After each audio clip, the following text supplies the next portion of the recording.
In the city's vibrant, pulsating night, neon lights hum loud, masks conceal the truth, and whispers reveal secrets. Crystal balls spin mysteries, fortune tellers weave cosmic tales, and truth is tangled in electric threads. The masquerade unfolds, colors clash and neon hearts guide us through the crowded glow. Fireworks explode in our minds, hidden codes wait to be found, and every flash reveals what's underneath. Memories haunt us, light bulbs flicker and shadows linger. The curtain rises, lights ignite the scene, and the stage burns under fiery skies. The show must go on, we'll take the chaos and find our way through every stumble. No mask can hide the fire in our eyes. We're spinning stories under open skies, and when the music fades, we'll still be standing. Curtains draw open, lights ablaze, magic whispers through the night, as masks and dreams converge in spectacular display. Shadows dance, voices enthrall, crystal balls reveal secret signs, threads of fate entwined in tangled lines. The reactor twist unknown, on a stage of stars where dreams unfold. The show must shine bright through chaos and strife, every spark a tale to tell, a symphony of rebellion. Drums beat like hearts of fire, scripts burn with raw desire. Books of untold stories, pages turning brave and bold. Spotlight calls never fade, through leaps of faith and masquerades. We've seen a gamble, each step belief, dreams awaken where we sleep. Lights dim but hearts ignite, curtains rise to greet the night. Stumble, trip, but never fall, the show goes on, we give it all. Raise the roof, shout aloud, through darkness we face the crowd.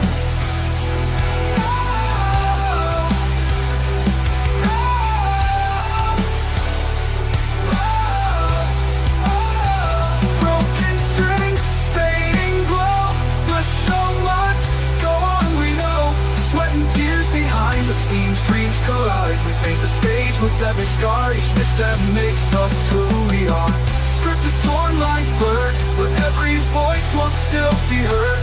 No rewind, no second take, we build the magic we won't break. Applause fades, but hearts soar, we'll leave them begging for more. Through every storm, every dawn, the show must go on and on.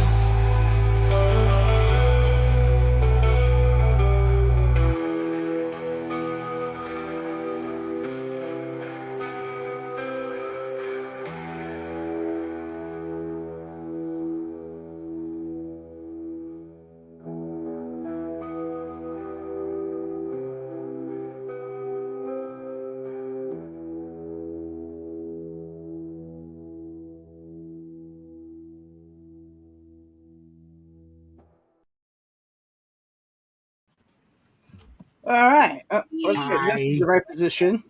All right, here we go. Our musical squares is done. All right. Hi, everybody. Welcome to this wonderful show here. I apparently have my other headphones echoing in the background because, of course. Okay. Here we go. It's still doing it. So what are we doing here? I don't know. For some reason, I'm hearing myself echo. It's weird. I don't know why.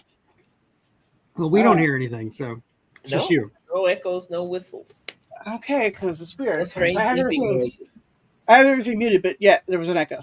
Okay. All right. Now I'm good now. Okay, good. Whatever was the problem is now fixed. Okay. All right. Welcome, everybody. Sorry for the distraction of I don't know what's happening, but we're here for this wonderful book show, and we're going to have a good time. I think so. Oh, you know what? No, what? Oh, wait. It's not me. It's coming from outside. Oh. Oh, of course. Somebody's talking outside. Okay, cool. Now I know why everything's crazy. Cool. Got it. All right. So anyways, we're here to talk about these wonderful books today that matter. And with us today, Chuck, why don't you introduce her? You want me to introduce her? Yes. And Well, then this yourself. is Margot. Yeah. She has a lot of books on Amazon, a lot about werewolves. I don't know, Margot Honey. Yeah, that'd There be you me. go. There you go. I was like, thank you, Tug. Margot all Queen, right. large Yes. grown. Yeah, all right. Anyway, so this is okay. So I just gotta say that this here is Esmeralda's friend, okay? And Esmeralda had emailed me and had said, hey, guess what? I have a friend that writes books. And then she just, like, I don't know, it was like a 3-year story she wrote about you. And I was like, you know what? I want to have her on. Tug does books as well. He's got a new book out. You have how many books? Well, published, I've only got one so far, but 2 coming. Okay, right. Yeah. Right. And Margot, how many do you have? Well, they're all self-pub, and I have 8. Pretty sure it's 8. Right on. It's 8. Had one pop out just 2-3 months ago. Which is awesome. Very cool. Very cool. I'm glad to It hear makes about a great doorstop. That's a great doorstop. Oh boy. Okay, now that's funny. It's pretty thick. Yeah, my problem is I'm too much of a perfectionist. I've got a whole lot of books that I have written but have not published. My wife's been getting on me about that. So she wants me to publish them, even though I don't think they're perfect yet, which is my problem. I have to learn to put the paintbrush down and just let it out. Sometimes they have to ripen. At least that's how I feel about it. Yeah. There's a certain storylinishness about them, but it's not quite. Yeah. So you back burner it, and then you go on with the next one. Yeah, and I understand. Now, when I was in high school, for one of the classes I did, one time I had to write a book as the final, right? So I wrote a child's book, right? I used pictures of our own pets that were just so blurry, and my brother was the character, right? Anyways, and I know what it took to just write that little thing, right? So you guys are out there writing things with pages to, like you said, book stopped, kind of side, right? Well, anyways, so all right, Margo, let's get this going here, okay? Okay. All right. Let's why don't you tell us a little bit about yourself and what made you decide to write, and then. Well, I had been writing dribs and drabs since school days, and with varying levels of feedback, I will say, but no one ever threw tin cans at me, so I guess I'm doing all right. All right. And so then I think the critical mass moment was like in the aughts, 2000s, and I'm pretty sure it was my twin sister who observed that. Why are everybody? Because we read a lot of fantasy, a lot of science fiction, and she's like, "Why are these vampires always heroes? These are freaking cannibals. Why aren't they treated as the villains they are? The things attached to your neck." And I blame Anne Rice. Yeah, she was good at making a vampire look good. Yeah. And then the reverse was, and what about the cute, fluffy werewolf? They're always ready to jump in there, and people are like, shoot it, it's rabid. It's like, okay, yeah, they'll rip you from limb from time to time, but it's a bum rap. And so that and a remark way back when we were in college, it surfaced when she said that. And I said to myself, isn't this the person who were college dorm mates one day decorated the stairwell with signs that says, "We know who you are, Phoebe. We know who you are." Because she had talked about, wouldn't being a werewolf be problematic? Because you got to stash clothing everywhere. Because you bust out of your undies and you can't walk around human after that, and the skin, so you got to have clothes. Right, yeah. That's good point. Yeah, I've seen a few series that address that issue. And I was like, yeah, see, that makes sense. You're gonna have to go run around, and you got to remember where your clothes are, right? Yeah, and that's where things sort of got started. So I had a little bit of downtime in my job, and I needed some de-stress reliever, and it was just getting harder and harder to find some books that engaged me enough to where where the reality sucks you in. Yes. And so your real life take a pause, take a back seat. Yeah. Like, well, that's the point. That's the primary point. So I think when I first started writing, it was I would send the excerpts out to my sister and say, "Hey, what do you think?" And she would send some feedback, and it progressed. And the first one that we really shared, that one's lost on some 3 1/4-inch floppy disk somewhere in a drawer. I don't, and we have fun with it, but I never did anything with it. It's dust now. But then the Jamel in the Rough series came about, kind of fine tuning that first one, and I got it done one day because again, my sister was like, come on, can't you at least send it around? And so I did. This was back in the paper, you still sent paper subs. It was before everything was just completely digital. And so I killed a couple of trees. Oh boy. Sent it around. And I still have the rejection letters. Yeah. But the best one, that one was from Daw. And I still have not checked. Daw got bought by Penguin, and I haven't checked to see if it's still around. But the one of the editors at Daw said, and it was salient, I give it to him. He had a point, but he's like, this character is very engaging, but there's no way any school would be this rough on their And I'd read it. My sister read it. We completely glossed over that. And we looked at each other. I read her the rejection letter because he was all there. Like, you gotta fix this. You gotta fix this.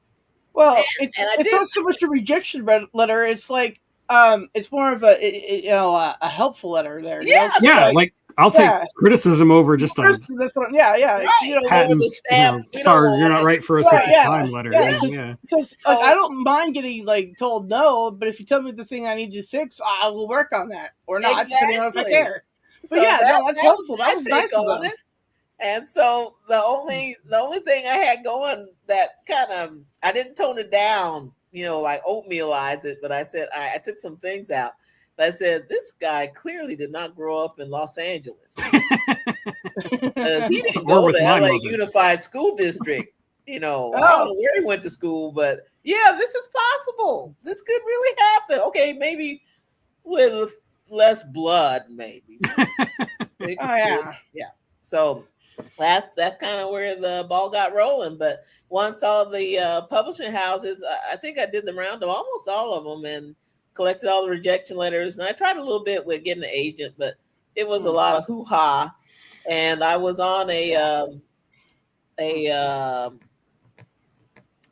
can't remember what they called them back then, but it was a platform that got reworked, and I haven't been able to log in again, called Absolute Right Water Cooler. And I heard that. Yep. And so I was on that, and KDP was just rising, just rising. And so I got a bunch of tips on that about self-publishing and who to avoid and what was real self-publishing. And I said, you got to avoid the vanity presses. And yes, truly. Yeah, I didn't realize what like a nest of vipers those people are. They're like the first rule is if you have to spend money to get them to publish it, you're being scammed.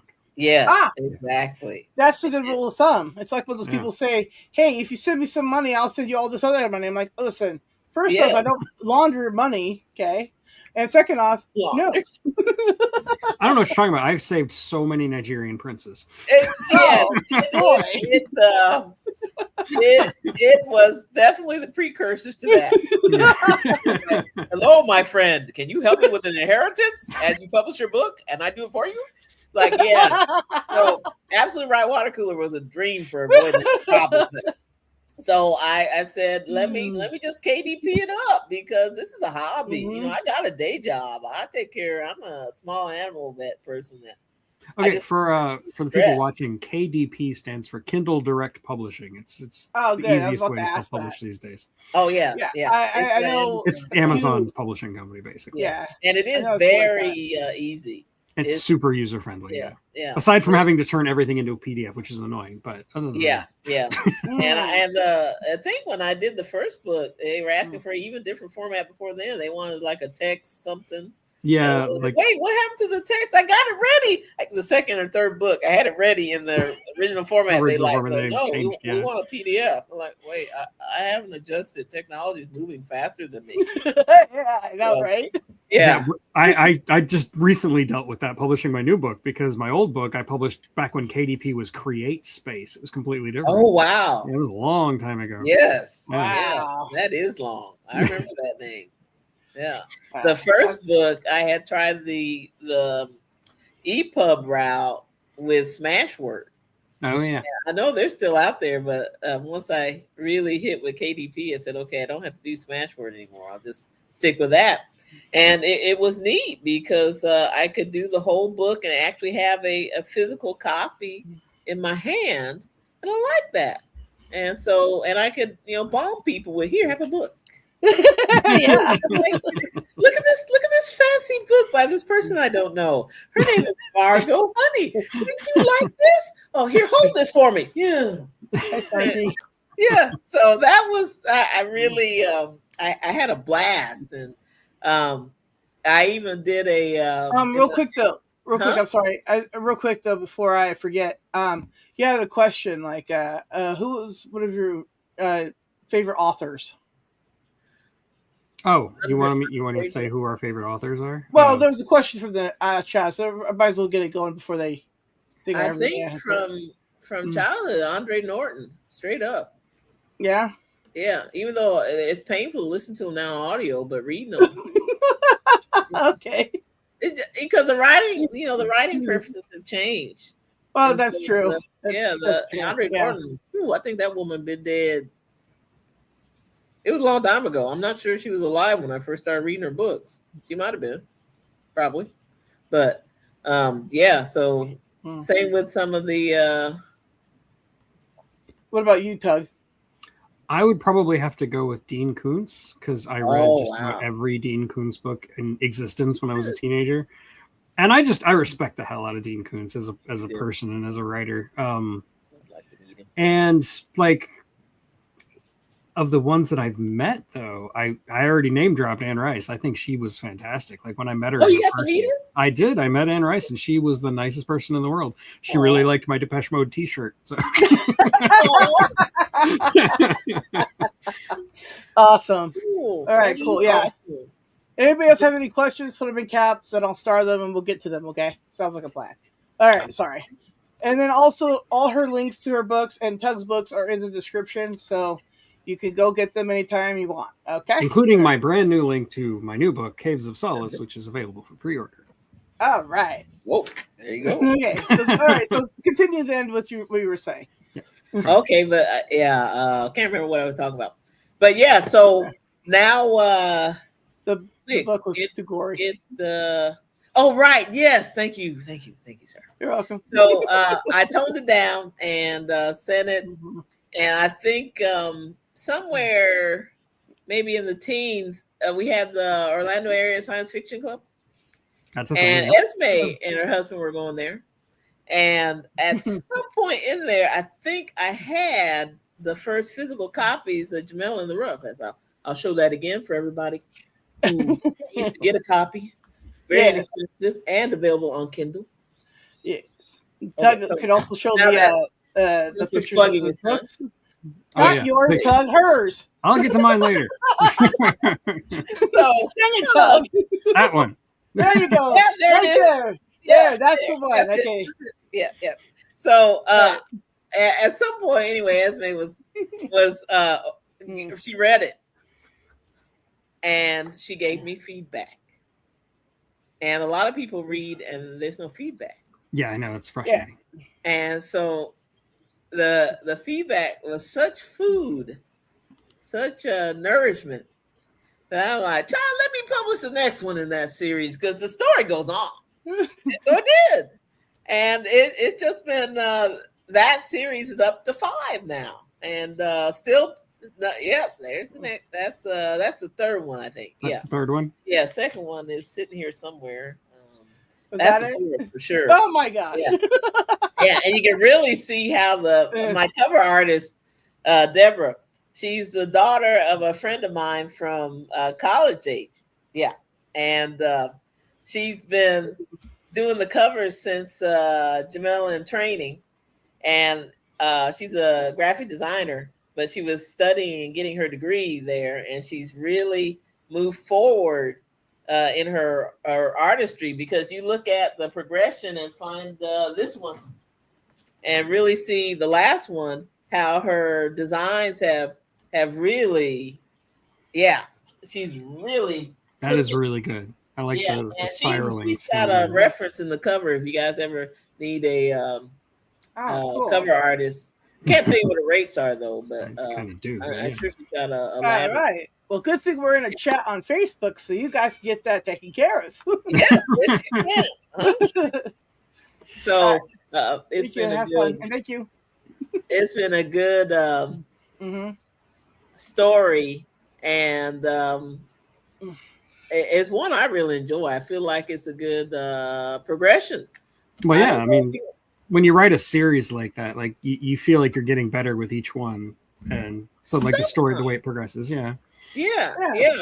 Sometimes I do. Sometimes I can tell it's like with Jamela in the Rough. The biggest issue at the time I wrote it, I didn't get that thing called head hopping. And there was a comment from somebody that said, you gotta do something about the head hopping. I'm like, what are you talking about? Can you say that in English? And I finally got it, that they were jumping from character to character. Yeah, internal dialogue changes within a set scene or chapter. So especially when you're in third person, if the point of view of the person describing the view changes when there are two people talking, it can be either confusing or nauseating, depending on how they switch. Head hop. And unfortunately, the main characters in Jamela in the Rough in the original version, their lives were so intertwined by the end of the book that controlling that really is still, as I edit through the next segments, it is still I had to figure out another way to express his point of view. But on the other hand, it's really made Jamela's character stronger. Well, there you go.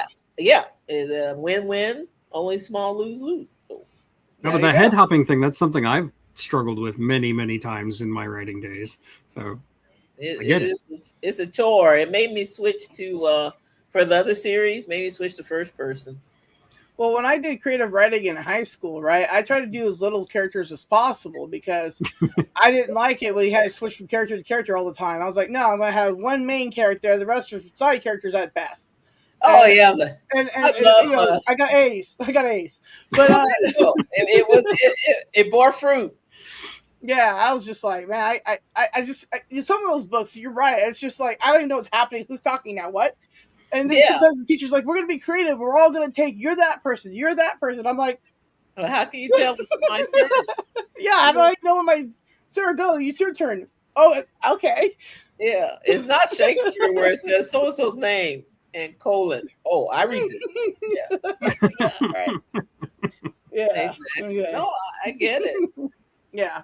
So, man, I lost my choo-choo train of thought again. Mine's still boarding, so it's okay. Oh, okay. I guess going to a brief spiel about what the book's about. Yeah, sure. Yeah. Oh, okay. So, Jamela in the Rough is first book of the series of 5 so far, and book 6 is in production. It's basically about a young lady. She hits like 21, 23, somewhere in there. And all her teenage life and getting into adulthood, she's a foster kid living on her own, really trying to get through junior college on her own. And she has blackouts. She just has these times when life is like, what happened? How'd I get here? I mean, she mainly wakes up at home, but what happened the last 24 hours, she's got no clue. But there's always one indicator that gradually, and she just goes, that's not me, kind of response. But there's usually some massive destruction in her wake, so to speak. Like she's lost a couple of jobs, especially if she tried to work like a waitress, sandwich shop, restaurant. Maybe the meat freezer would vanish one day out the back of the whole restaurant. Oh, yeah. Yeah, stuff like that. And she just couldn't see the connection. As she was a foster kid, she would get bounced from home to home because sometimes there are a lot of interactions, and some of them are adverse when you're growing up, and the adverse ones for her would usually be presaged by a blackout, and then the foster parents would be like, "You can't stay here. You can't stay here." So the thing was, of course, that her werewolf transformation, because in that world it takes place more or less in modern US ish, mostly the same.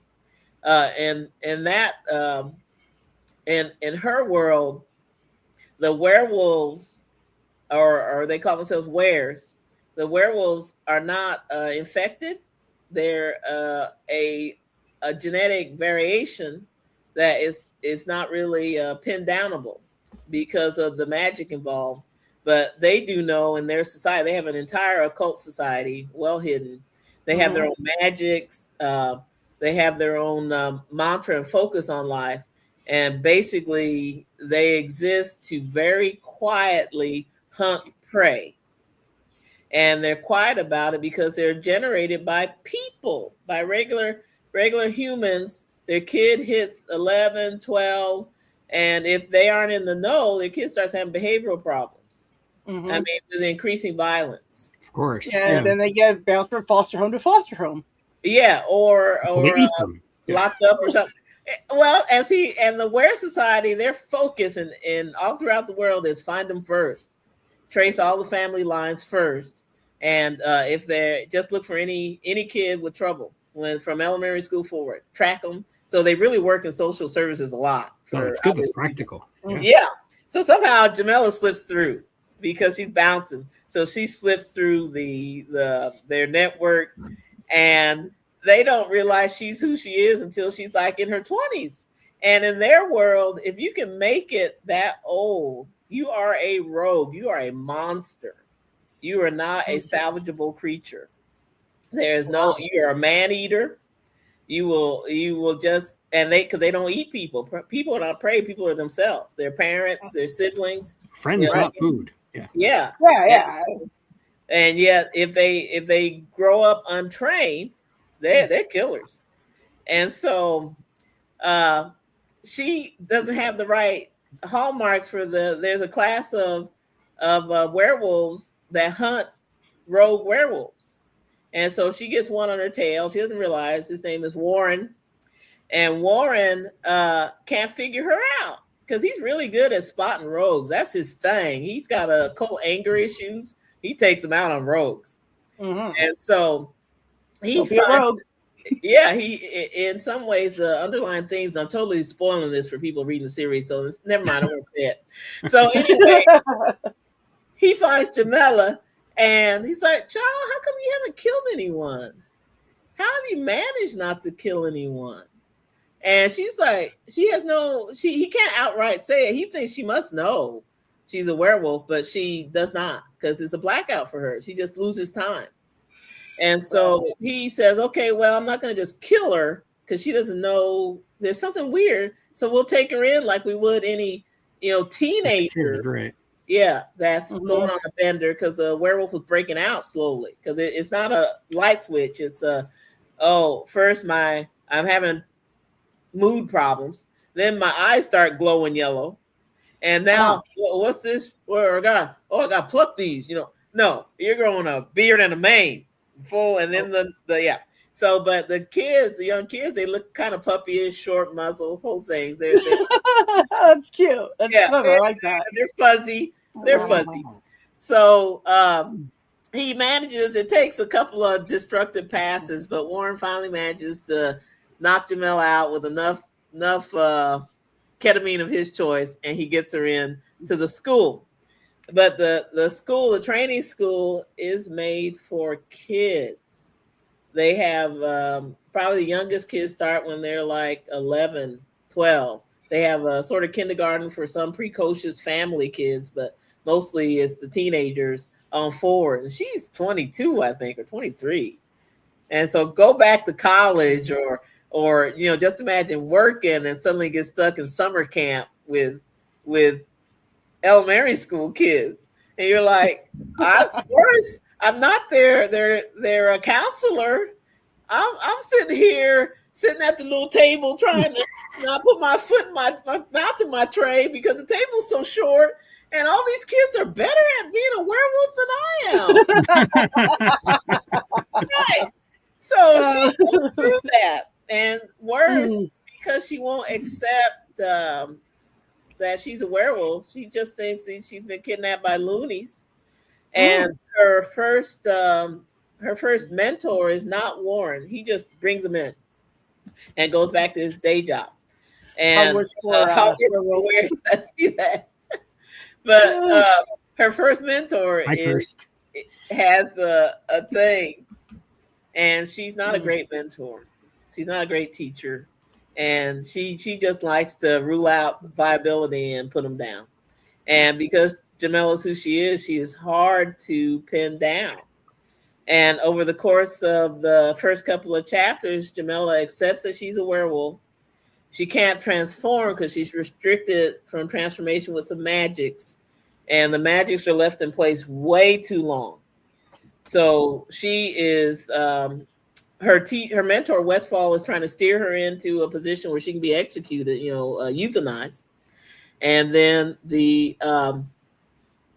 there's a confrontation because they're putting Jamila in situations where she's likely to hurt somebody. So they put her in with the first year students in a classroom with a Westfall like-minded instructor. And he's terrible too. He's so rude and petty punishments. And so for a werewolf to lose control, especially in school, but if you can't keep control, that's an excuse for exterminating you. And one of the slip-ups is oops, I accidentally killed my classmate over there. So hazard, because I had to wipe them out. And so they're all thinking, well, she's a rogue. They figured she'd do it, but she's not that. She's been battling this thing all her life. Of course, the woman's got methods of controlling. She's working it. So I picked an excerpt, and if I haven't bored you guys thoroughly yet, I'll read it if you want. Go for it. Yes, I'm intrigued. Yeah, okay, intrigued cool. This is great. So this starts wherever I put the bookmark. Okay, she's in the classroom with that teacher who's not so great. His name is Eckert, and he's ruling his little kingdom there. And she's sitting chained to her desk. She's got a restraint collar with magic etched into it to keep her from transforming. And he sets her up with questions that even if she answers them right, he torments her. So in this one, he has a one of the pressurized sprayers that you use to like kill the bugs on your plants. Oh, sure. Hose, you pump it up to pressure, and his is full of capsaicin spray. The red one. Yeah, he knows to aim for the eyes. So, yeah. So Jamila sees it coming. She just doesn't know, but she has a book. She has her one little textbook, and she waits for him to stand up after he pressurized the tank, and she throws it, and the hard spine hits the hose where it connects to the tank. And if all of you have ever turned the water hose on and not watched it and it's high pressure, you know what happens next. Either there's a kaboom or a snake dance. Mm-hmm. So this is where the kaboom happens. Okay, here we go. The sharp crack was followed by a tide of red that covered everything, blasting wildly from a split in the plastic. The tank, escaping Eckert as he recoiled, jittered off the desk, spinning like a dervish. The girls hopped out of their chairs and ran screaming. Dawson and O'Hara, their bodyguards, followed as the red cloud expanded. Jamila felt the burn of aerosolized droplets, the harsh spray misting into her open mouth, open because she was laughing. She couldn't help it. The lack of sleep, the timing of the throw, and Eckert's shocked carmine expression was too much to hold in. It was funny until that dapper fellow in the gray and red suit became a long-jawed creature in Armani shreds. He stalked towards her, lips pulled back and claws extended. Jamela brought up her arm, lunging back against the chains. The edges of her vision went hazy like they did before a blackout, but it was a blackout that would never come. So much for violence being the province of the weak. Have you gone completely insane? At the sound of that voice, Eckert broke his lunge. Just as quickly, he returned to human form, a skinny man standing proud in shredded clothing. Jamela continued her efforts to escape, but the chains held. Warren stalled. Where had she gotten Tom from? Of course, he had introduced himself as Warren, but for some reason, she had relegated him to the land of generic first names. She hadn't seen him since entering this nightmare. A little flame of angry resentment flickered up. It didn't burn long. She was too drained for revenge. Maybe if he came closer, she'd pee on his shoes. Way of loosening valves. Eckert the werewolf had almost killed her. What are you doing here? Eckert demanded in the familiar sneering lip. Stopping an idiot, Warren growled. Is that high cap spray? You use that on first years? Warren looked the same except for the clothes. Instead of banker casual, today he was sporting in a green polo shirt and khakis. His posture was rigid, broad shoulders square and elbows out like he was angry. The rage didn't quite reach his voice somehow. It was like there was vanilla in his voice, the real stuff, not a bottle of esters. In any case, what did he have to be angry about? She was the one chained to the desk with a monster about to eat her. Only she was supposed to be one of those monsters. She reached for the blackout for that denial that had to be the wolf's lair, but there was no place for it. I use whatever tool is necessary to achieve correction, Eckert replied. He motioned towards the door. Have someone from housekeeping come up when you leave, if you don't mind. I do mind. Crossing to her desk, Warren bent to undo the chains. Hello, Jamela. She didn't answer. The collar was getting hot again, despite the soothing odor of vanilla wafers coming from him. She could taste them, feel them crunchy with a faint squish of banana and pudding. For a moment, the collar cooled. Carte blanche in educating your students is not a license for torture. He unhooked the right chain and pushed past Eckert to reach the left. His movements were swift, hurried. The spray causes no permanent damage, Eckert hissed. The class is not over. I'm not done with her. We're moving to the next step. Or have you forgotten the saying, where instruction fails, the sharp fang prevails? He grabbed the back of the collar, forcing Jamela to abort the attempt to stand. Warren showed his teeth. Westfall was an idiot to put her here, and you're half rogue yourself. You've forgotten that negative reinforcement only works on adults when they're self-motivated to change. Tormenting someone who is chained to a table is not just cruel, it's foolhardy. Bucking for Dean now? Eckert replied without letting go. My classroom, my rules. You can get out now. The director is expecting her. He chopped down sharply on Eckert's arm, banging the man's elbow into the backrest. Eckert's fingers spasmed open and Jamela didn't wait, springing out of the desk as soon as the collar was free. Jumping back, the skinny instructor chafed his fingers, swearing as they left the room. She had planned during the hours idling in her cage, should she ever see him again, that the first thing she would do was strangle him. Now she felt like cheering because of the way he stood up to Eckert.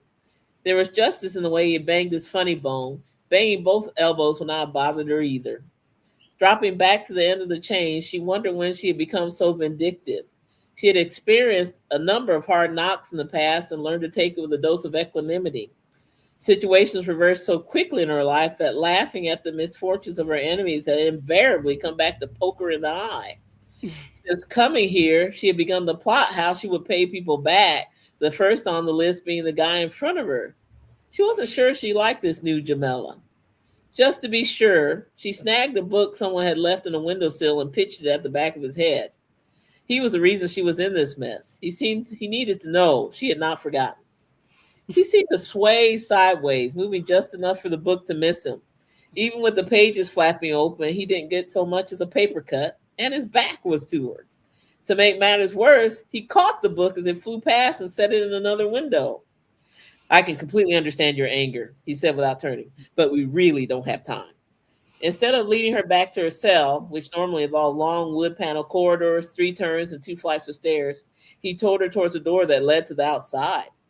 She slowed, an odd impulse, but one she could not help. She had not been outside under the sun and trees since that day at the bus stop.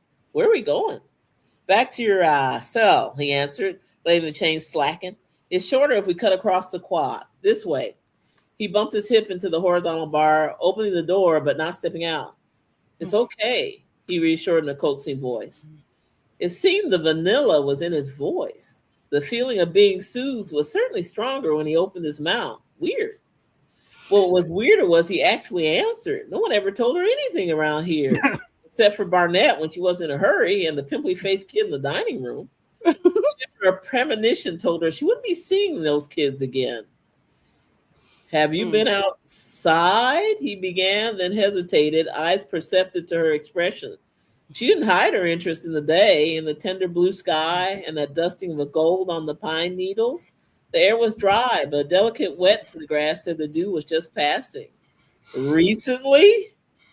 Not answering, she turned the fullness of her gaze on him, unblinking, measuring this man who had brought her here.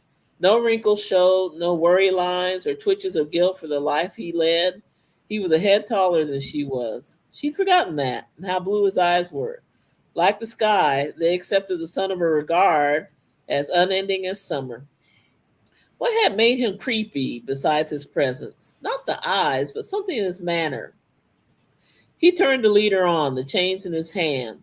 The metal links came up taut, a sign she wasn't paying attention. That was annoying. What was it about him? What was she missing? It took several steps, but she finally had it. He hadn't looked away. He had turned away because walking backwards was hazardous, but he had done it without losing. Were her eyes even yellow right now? She knew they were. The collar said they were. She followed, the noise of students and chirping wildlife drifting close. She raised her head, turning when the chains allowed enough slack to see the tan yellow stucco facade of the classroom building. It was taller than she had realized, at least 3 stories. A few of the pines were as tall as the roof, but most of the oaks were squat creatures that barely reached the 2nd floor. A sandstone walkway bordered the building, but stalled toward her to the edge, ready to step onto the grass. It was a very large parkland from what she could see. The sun was warm and the grass just beginning to bake, giving off a lovely green smell. What city was she in? If the air were a little more humid, she could be in El Paso, on the west end of town. She thought about asking, but doubted he would answer that one. Kidnapper is secretive by nature. Anger sparking, she kicked a pine cone hiding in the grass. She'd been a great forward that one summer on the soccer team before she was sent away because the foster mom claimed she had an unhealthy attraction for her son.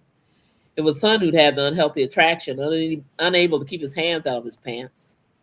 Yeah. Warren ducked again, but the pine cone took a few hairs as it breezed past his ear.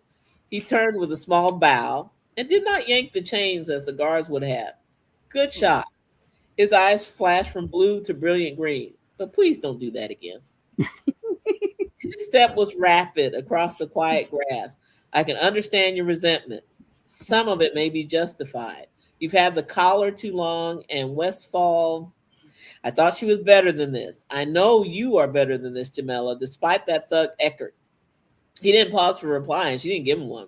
She also let a second cone lie. Petty vengeance could only go so far while she wore the collar. He was a robust fellow, and aware besides. He could turn into one of those creatures and bite her in half if she made him mad enough. While a fatalistic part of her relished the idea of him doing just that so she could be free of this nightmare, the more sensible Jamela won out. He didn't need to change to get back at her. One punch would send her flying, and she didn't know him well enough to know if he would hit a woman. And there is one other reason. Petty attacks would not give her what she really wanted. These people were turning her into a bitter, angry woman when she didn't want to be that. One of the few counselors who had actually helped her when she was growing up had convinced her that she had a choice of what kind of vegetable she wanted to be. A prune, a potato, or a pepper. Jamela had chosen a rather exotic pepper, not particularly spicy, but very colorful, and the woman had laughed. She wanted to go home. She wanted to take off this collar, never see Eckert or Westfall again, and go home. Even though he had started it all, this stall guy, she could take or leave. He seemed to be a courier, and if he could courier her home, she would do what he said for now. Aside from Eckert, how have you been? He seemed obligated to make conversation, maybe because he was leading her by a pair of chains. I know the kids are a lot younger, but have you made any friends? She didn't know what to say to that. It was clear he had no idea what her life was like these past weeks. How many? 6? 8? The janitor kept cleaning her marks off the bunk that kept track of the days. She lifted her face to the sun, drinking it in. The director wants to see you, but you can't go in looking like a plate of pasta arrabbiata, he continued quietly. You'll set everyone sneezing. The annoyance value alone will make the director flip out. We'll new shirt. Again, she made no response, docilely accepting the pull of the chains. The collar eased around her neck. A game of baseball, boys against girls, was being argued together by second-year students on the expanse separating the main building from a group of bungalows. Most of them paused to watch, and Jamila blushed. What did they think they were seeing? A prisoner? A bad wear? A loser? Type unknown? How lucky those wretches were, able to run and play like normal kids, no collars or chains marking them. Why didn't they keep their eyes on the game? Warren stopped at the edge of the imaginary baseball diamond and turned to face her. Jamila, if you got anything right now, what could it be? I would appreciate an honest answer. That vanilla tone was in his voice again. She remembered it from the bus stop, sapping her determination to flee. This time it simply felt encouraging, but she couldn't ignore the irony. They were worried about her with the smooth talker on the loose. Now he was dangerous. She watched the kids fuss over who was on what team and which bench constituted first base. 4 chaperones sat nearby, 2 men and 2 women. One read while the others kept a loose eye on the kids. I want to be about a year from now, maybe 2, she told him. Tell me why, he commanded softly. Because by then I will have jumped through all the hoops, made all the right answers, and proven myself. I'll be like them, chaperone but not chained. Everyone will see that I'm not a killer and that I can control myself. Then I can go home.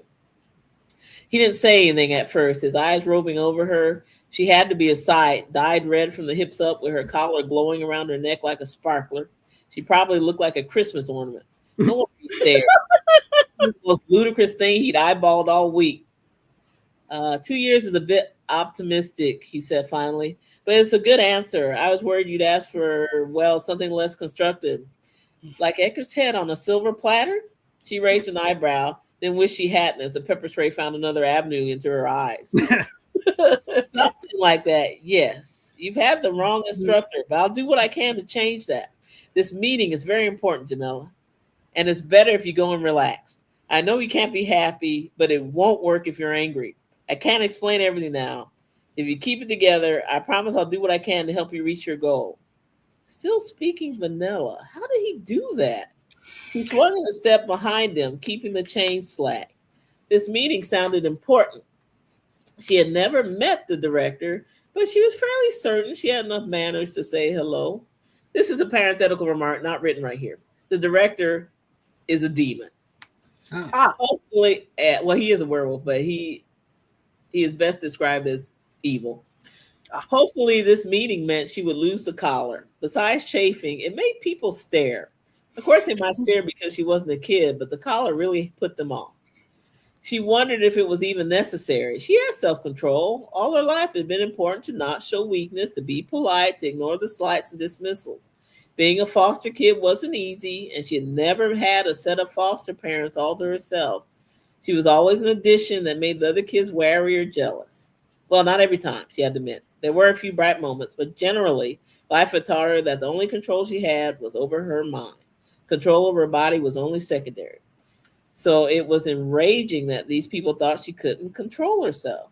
How could she have lasted on her own for so long otherwise? She could have thrown that book at Eckert any number of times. Instead, she had refrained, which in retrospect had probably been a wise move. She might preach control, but that fellow clearly could not hold his temper. Thinking of what he would have done to her if Warren had not stepped in made the collar swell. Eckert would have torn her arms off, or bitten off her fingers, or clawed her face. Westfall would have prattled, "Learn to control yourself, Birch," while they tightened the tourniquets. The absurdity of it made her angrier. It made frustration swell until it choked her. You have to control it, Jamila, Warren ordered. He stopped, so she stopped, but the fire of her thoughts kept her from attending to what he was saying. The sound of his voice slowly damped the fire to embers, however, just when she began to enjoy that warmth, that angry, bitter burn, that drive to get back at her enemies. Jamila, drop it! He broke into her thoughts again. Calm down. Think of something besides that classroom at Eckerd. Look around. The sun is shining and you're outside. You're enjoying this, so enjoy it again. He inhaled. You can't go into this meeting angry. I know you've been mistreated and collared past the point of endurance, but you have to save the rage for later. She felt something in his voice, sensed that bakery sweetness urging calm distraction. How odd. What was odder, how did he know how she felt? Was it the color of her eyes, or was she broadcasting somehow? Squash the bad memories, he insisted, nagging. Think of something else, something pleasant. Remember a time in the sun, the time before she remembered her mom, before she disappeared. Sunlit lemons and strawberry ice cream when she hugged her. She had forgotten that image. She was 7 or 8 when it happened. Dad had never been, but Mom had been the sun. Jamila blinked, not tearful, but surprised by the strength of emotion, of memory. She didn't think of her often anymore. Maybe she wasn't dead. Maybe she had finished up someplace like this, locked up, chained, and beaten by people who claimed they knew what was best for her. She ground her teeth, the jaw ache returning, the collar burned. Warren threw up his hands in frustration. Jamila, you have to calm down. What happened? You were perfect a minute ago. He coughed in exasperation. Westfall is going to get her way if you don't. Voice heavy with command. He clipped out, follow. Jamila found she couldn't resist as he turned away from admin, leading her to a track that ran around most of the quad's perimeter. A light jog let her match him easily, keeping the chain slack. She was just thinking how hard it was to run in her cell when he transitioned between one step and the next into a hard run. Without hesitation, she increased speed. After a few strides, she was panting. The collar burned, and the tinge of the sunlight suggested her own eyes were that vibrant color from the mirror. Her mouth felt weird, the teeth not meeting right. The chains went slack, however. She was keeping up, not being dragged, not forced away. Westfall and her guards dragged her from cell to office. They treated her like an animal, and Eckerd had gone to great lengths to label her one. She was fairly certain she hated that man. The speed went from a run to something that should have required tires and gears. She had to work to catch up, had to fight to stay up. Something in his posture made her refuse to drop back. Out of the corner of her eye, she noticed he had a muzzle and ears, tall, pointy ears, the tips bent in the wind. His lips peeled back, not in anger, but to allow air in and his tongue out. It was narrow and pink and flapped against his cheek. His teeth were very white and very pointed, the canines at top and bottom, long enough to make a tiger envious. The neck of his shirt was stretched and fur flowed out of it, russet red-brown fur. He seemed to notice her watching and sped up. For a moment, the chains tightened. Huffing, Jamila caught up, using the fire and the collar now, thinking only about running, about pacing, keeping up with the werewolf running in front of her. There were noises barely recognized, his pants legs splitting, his shoes disappearing into the grass. The shirt flapped as it split down the middle. Would her clothes go the same way? She really wasn't keen on running naked. It wasn't just done. Abruptly, the chains clanked straight, her chin as the collar jerked. Jamila snapped out of her reverie to keep her feet under her. The poles of the perimeter fence flashed by, and she was fairly certain she'd seen that tree once already. The collar felt like it was going to come through the back of her neck. She reached for more speed, and for a second couldn't find any. Then the frustration, the challenge to keep up, and the determination to succeed became fuel. That and the fear of what she would look like afterwards as she fell down at this speed. There was a steadiness to the race that made her think this was it, that he was done dragging her around this park to the entertainment of his denizens. Just like Eckerd's girls laughing at her, laughing at the old woman in the leather flea collar, chained like a dog. Wretched children. Through half-closed eyes, she saw him glance over his shoulder, and then he dug in and ran faster. The collar almost had her this time. There was a wall where no more speed would come except she got that collar off her neck. She had to concentrate, the burn creeping up her legs worse than any pepper spray. All she knew was running. She didn't dare think of anything else. If either of them tripped, she would wind up spread all over the track. He abandoned the track to head across the grass, and there were obstacles in their path. A golf cart, a fig tree with steep hips, 2 benches, and a pair of sunbathers. The feeling of him preparing to take the golf cart in one jump transmitted down the length of the chain. A vision of her legs snapping off at the knees if she didn't make it became the fuel of desperation. He looked back, something that sounded like "follow me." She took the jump with him.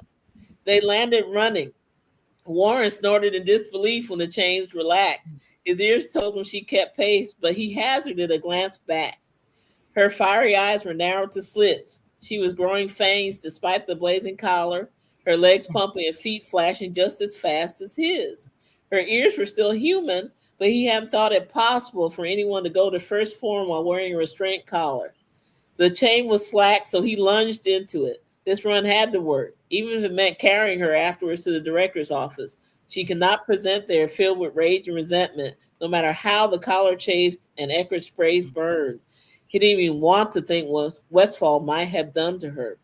Likely her anger was completely justified, but inappropriate for this occasion was the least way to describe it. They cleared the sunbathers with nothing more than a lengthened stride. She kept up, and his surprise was turning to admiration. She couldn't even achieve true first form, the first stage of the change, that she matched his speed. Not only that, she had mastered her rage. His talent sensed only concentration, no ire, not even a spark of frustration. The collar was relaxed, the runes cold, quiescent on the leather. She was forward in the change, but no longer pushing against the restraint. It was working. The first bench was coming up, and he swung away wide to approach it on the long. One of the second-year ball players read his intent and sped over to sit down in the middle, arms folded, waiting and grinning. Warren began to have his doubts. He could clear it, but he wasn't sure Jamela would make it without leaving a footprint in the kid's face. The chain was flashing intermittently taut. "Faster, Jamela. Follow as fast as you can now," he shouted over his shoulder. Her eyes were almost closed, her mouth wide with piranha teeth. Her tongue was not as pink as it should be. She was wearing down. Gathering himself for the jump, he barked out loud in surprise when she came up beside him, matching him stride for stride in the moment before the leap. Feet tucked, they sailed over the bench together, clearing it with a solid, airy margin. The boy turned to watch their flight, and hoots and cheers rang from the crowd. The landing wasn't as smooth, Jamela breaking stride and hitting the end of the chains. He flashed back an arm to grab her elbow before she could go down. She shot up almost immediately, shaking off his grip, but it was obvious the race was over. He dropped to a trot, swinging back towards the track. The audience still applauded, the kids howling while the chaperones clapped appreciatively. He pulled back from the wear as they slowed, his distressed shirt bagging and flapping around his arms. His pants were the shreds worn by rodeo clowns. "You really kicked it," he told her, the yellow fading from his blue eyes. He touched her shoulder. "You took that jump like a deer. I'm impressed." He grinned, patting her arm. "Not many students can keep up with me. You're something."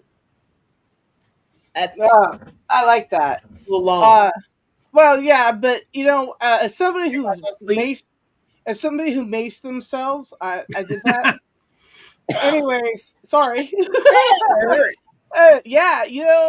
Running down the street back home, they can't see, and the swing is making it worse. And no, I can clearly relate to a lot of that. I just want to say you've got a nice, easy style, which I think a lot of writers struggle with. You're able to describe a lot of action without making it overly wordy, and you're able to get a lot of information out with a very few, like seeing the people on the. Anyway, I also wrote down a couple of turns of phrases that I really liked. The whole idea that you've got this motif of burning, the flame of resentment, and then you're using burning with the cat spray. Yeah, and her legs are burning when she's running, things like that. I thought that was really clever. From my run. My favorite turn of phrase, though, was "kidnappers are secretive by nature." I love that. That was really funny. And the vanilla in the voice, and as unending as the summer, Armani shreds. I like that. Nice, yeah. Eckert is a dapper soul. He likes to be fancy. So I just want to commend your writing style. I think it's really good. That's great. I mean, I hope everybody's still awake out there. That's You know, and if you're fell asleep, I hope the dreams are sweet. They getting burned. Yeah. Maybe a little, but in a sunny day kind of way. Yeah. Not in the where these coals coming from? Yeah. I got burned by a sunny day yesterday or last week. I don't want to do that again. No. Yeah, it fell off. It was terrible, I think. It's kind of rich. So that was the first book, and I think this one and the latest one, because the two books, you really need book 2, because book 1, I did the mean thing. It ended in a cliffhanger. And I know that was terrible because I think it took 2 years for me to get my act together and finish formatting book 2 and get it done. So that was kind of a jerk move, but not as bad as George R.R. Martin. You're fine. Yeah. So I mean, I don't like doing that, but sometimes it makes the book too thick or too thin, and it made one thick book and one thin book to doing that. But oh well. And so then 3 sets up her life there, and Breckenridge is the name of the school, and it begins a conflict. I like there's a mystery that you hit in book 3 because kids are disappearing, not even body or feet print found. And by then you've met Jamella's Ware, and she is an elephant. She is huge. Wow. Because werewolves are like they like Great Pyrenees crossed with Cane Corsi, if you know the breeds. They're dense, big canids, and they're bigger than any dog. They are huge. But she makes them look small. And Warren's got some theories. He thinks it's because she wasn't letting the magic get free, and so the magic just tried his best to get free. It pushed harder and harder, and did like the popcorn thing. The pop kernel's bigger than the raw. Right. Yeah. So but when kids start disappearing, of course, the director, who he has this whole envy thing, and he's a great administrator. Don't get me wrong; he can really balance a budget. Woo! But he probably wrote their motto is in Latin. I don't know how it translates because I don't speak Latin, but is educate or eliminate is their school's motto, and he really exemplifies that. And so everybody is pretty afraid of him.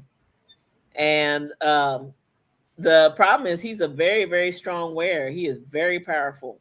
He's not just the director of that school. He's on the council, the American Werewolf Council, or North American. I forget. No, Canada has it's North American. So he's on that council. He's like right behind the chairwoman for that council. And werewolves have a philosophy that a lone werewolf dies because their prey are vampires. They find vampires just delicious. They are yummy. And so they hunt them and eat them because vampires prey on people, and they're people. They spring from regular humans. So they hunt them and eat them. But vampires, a lot of them ain't no slouch. So they learned over the centuries that if you don't fight as a pair, male and female, then you die. And there's the added problem that there's what do they call that? Sexual dimorphism. Yeah. Yeah. The males are bipedal. They don't even have tails. They're great upper body strength, full on manes, lavish manes, incredible bite strength. The females can do the full all 3 transformations. They can do that form that the males, and then they go forward to the full 4-legged, lupine form. And when they're in that form, the females are the big gun. Right. They really, really kill. But the magic goes with that. So the magic is the change. That magic, it drives all. It's a passion, and it's not a thinker. It's an engine. So it just turns. And so when the female is in the 3rd form, she won't stop. She going. And that doesn't matter if, hey, there's full traffic on the 405. You can't run your day. You can't do that. They have to stay secret. So we found that working together, because the guy, he has his moments, but he's not nearly so overwhelmed because the magic pretty much stops there for him. It won't fill him up. So together, though, they make a team, and the team can do amazing things. So Warren's the teacher. He's not a director, but he's tell you the guy's got a few issues. He's not a bad person. He's got some things going on. He is not a weak wearer, but he believes in the rule of pack order.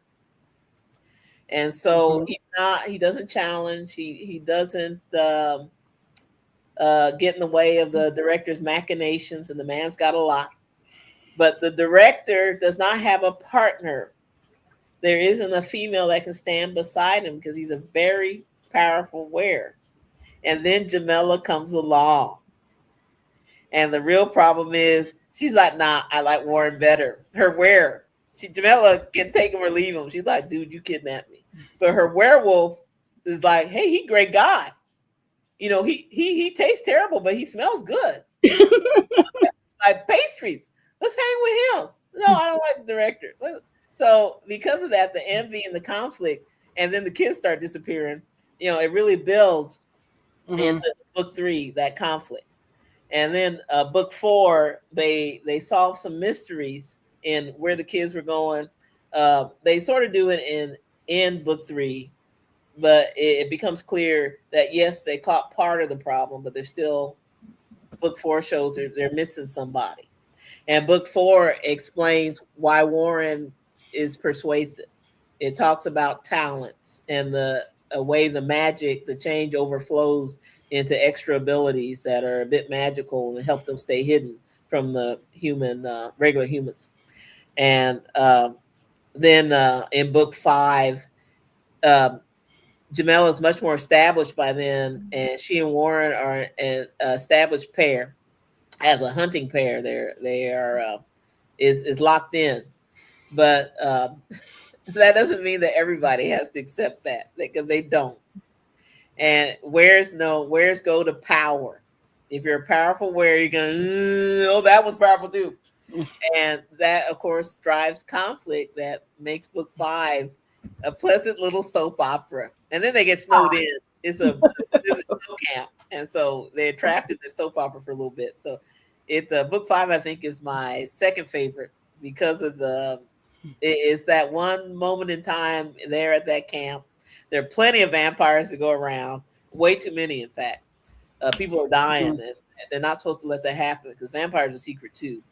And then you get a better feel for where society from a worldview, because there's a European werewolf society, and there's probably one in Australia, but we never hear from them. And China, Asia, all of Asia except for like maybe the northwestern part, they have their own society and a terrible dragon problem, but they don't explain that much. And so they're things that everybody has their little niche, and it's little things in the story. So I'm really looking forward to book 6 as a plug. Book 6, right. The Olympics, the Were Olympics. Wow. So I'm really looking forward to not really the editing part, but nobody likes the editing part. No, but the story is like, I really enjoy it. So yeah, so that's cool. In the rough. No, that's awesome. Did I kill enough time? What's the timer? We're doing good. We're doing fine. I don't see you doing like this or even like. Oh no. No. We're good. See, Tug and I are YouTubers, so this is okay. Oh, okay. We're used to it. Yeah. I don't want to be. If you guys are still awake out there, do a thumbs up or thing. Well, Esmeralda definitely. She's just all up in this. She's like, "You're the best. Oh, you're awesome." You're writing. She keeps singing your praises in the comments. Esmeralda gives excellent feedback. She does. She's very good at that. I go to her quite often with stuff, and she's like, "Oh yeah, but also this, that, and the other." And I'm like, "Oh yeah, good idea." Get my wife as my editor. I got it. She is. Sometimes she brings up things, and I'm like, "You read that in there?" who wrote that? Oh wait, yeah. And I like she's got a point there. Maybe I'll just make a quick note here to continue that in the next 3 books. Okay, and truly. I value her as a beta reader and as a friend because she's. I owe Esmeralda a lot. So Esmeralda, you have touched many lives. This is all your fault today. Thank you. Yeah, it is. Yep. I'm with you. Mm-hmm. So yeah. So when I approached her with this idea, she was like, "Yeah, let me totally get in touch with her." And I was like, "Cool, let me get in touch with Tug."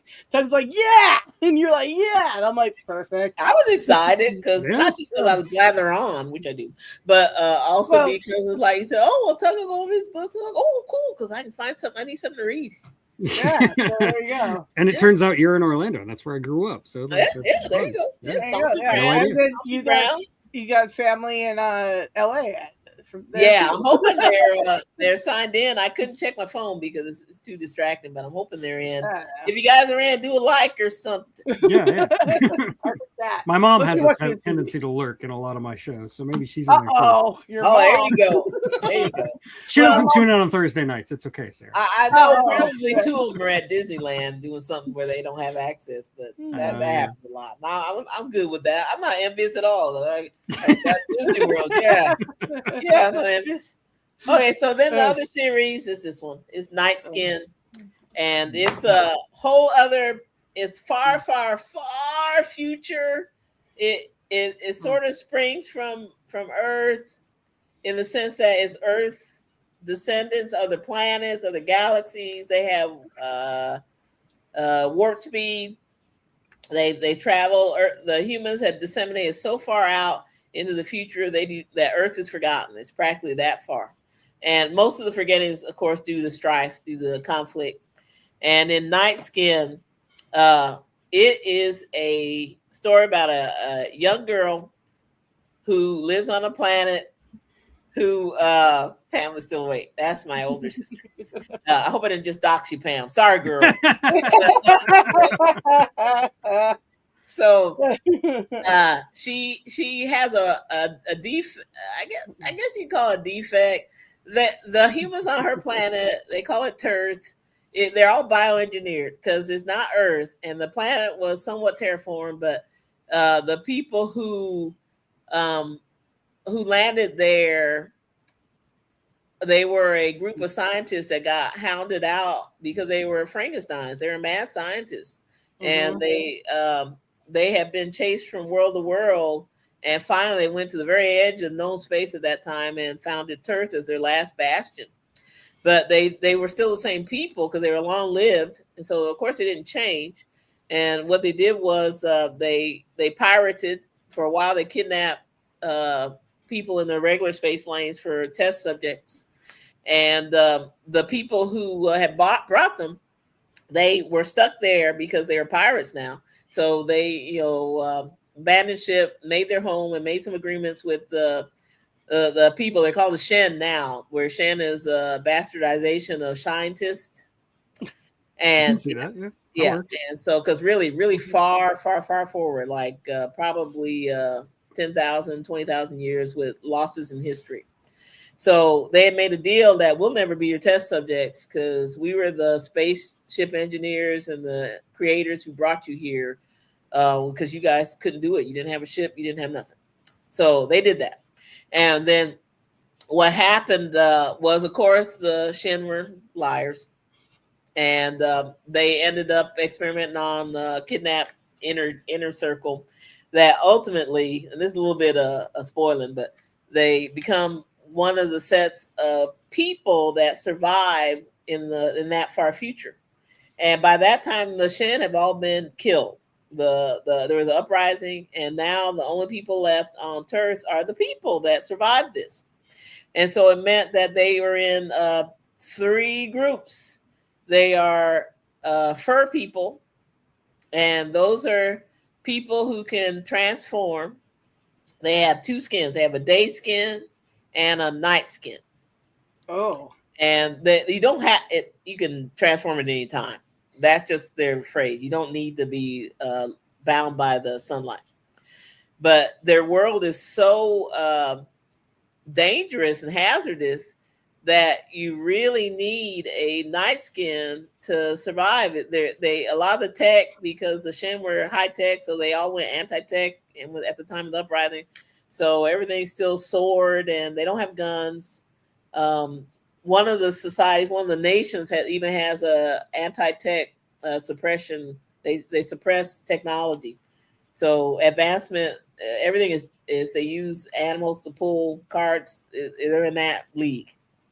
And so Amish. yeah, except they don't even have tail lights. Space Not Amish. even tail lights on the buggy. That's how far back we are.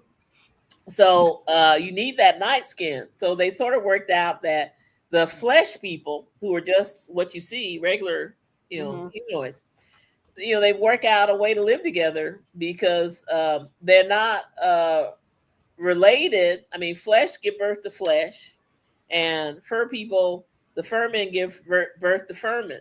They're in those two genetic lines, and so because of that, the Furman group have broke. The Furman will naturally rise to the surface. They're the people that are in charge. But where the main character Carrie comes from, they don't have any fleshmen really. They just have a few that migrated in. But most of the ones that came when the country was founded, if flesh people marry, if fleshmen and Furman marry, their children will be fur. They won't have flesh children. But every now and then you get a dud. You have a Furman couple and one of their kids just doesn't seem to be a Furman. And so that's a stigma. What's the matter with you? You're going to die. And usually by puberty, they can make the transformation. And so when they have a dud, especially if they're well-off people, financially, whatever, they're like, oh, let me wrap you around and coddle you so that you won't get eaten. Because the third group are the twists. And the twists, everybody argues about it. Are they sentient? Are they monsters? But we do know they will eat flesh. They will eat fleshmen. They will probably eat Furman babies. And they are a big problem because they breed fast.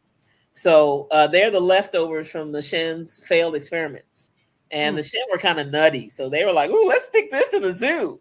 When really it's a monster that is like alien. It thinks and is conniving. So you can't do that. You have to exterminate those. And they didn't do it. So that was part of the problem in the uprising, but you don't find out about that till like the second book. But anyway, or a third one maybe, which hasn't come out yet. But at any rate, Carrie doesn't have her night skin. She's a dud. And through a certain chain of events, she has to leave home because she found out that the neighboring kingdom, they take duds. They call them, they have a conscription thing for their army. Everybody has to join at 18, that sort of thing, or 16. They start young there because everybody gets killed. But anyway, at 16, you have to join up. And if you're a fish or a deficient, a dud, they just put you in a different group so you might not die. And they train you in military stuff, and then you owe them like a year or something like that. That's really clever, calling them fish, like deficient. Yeah, I like that. Oh, she didn't care for it. Well, of course not. Yeah, that's not like flattering. No, not at all.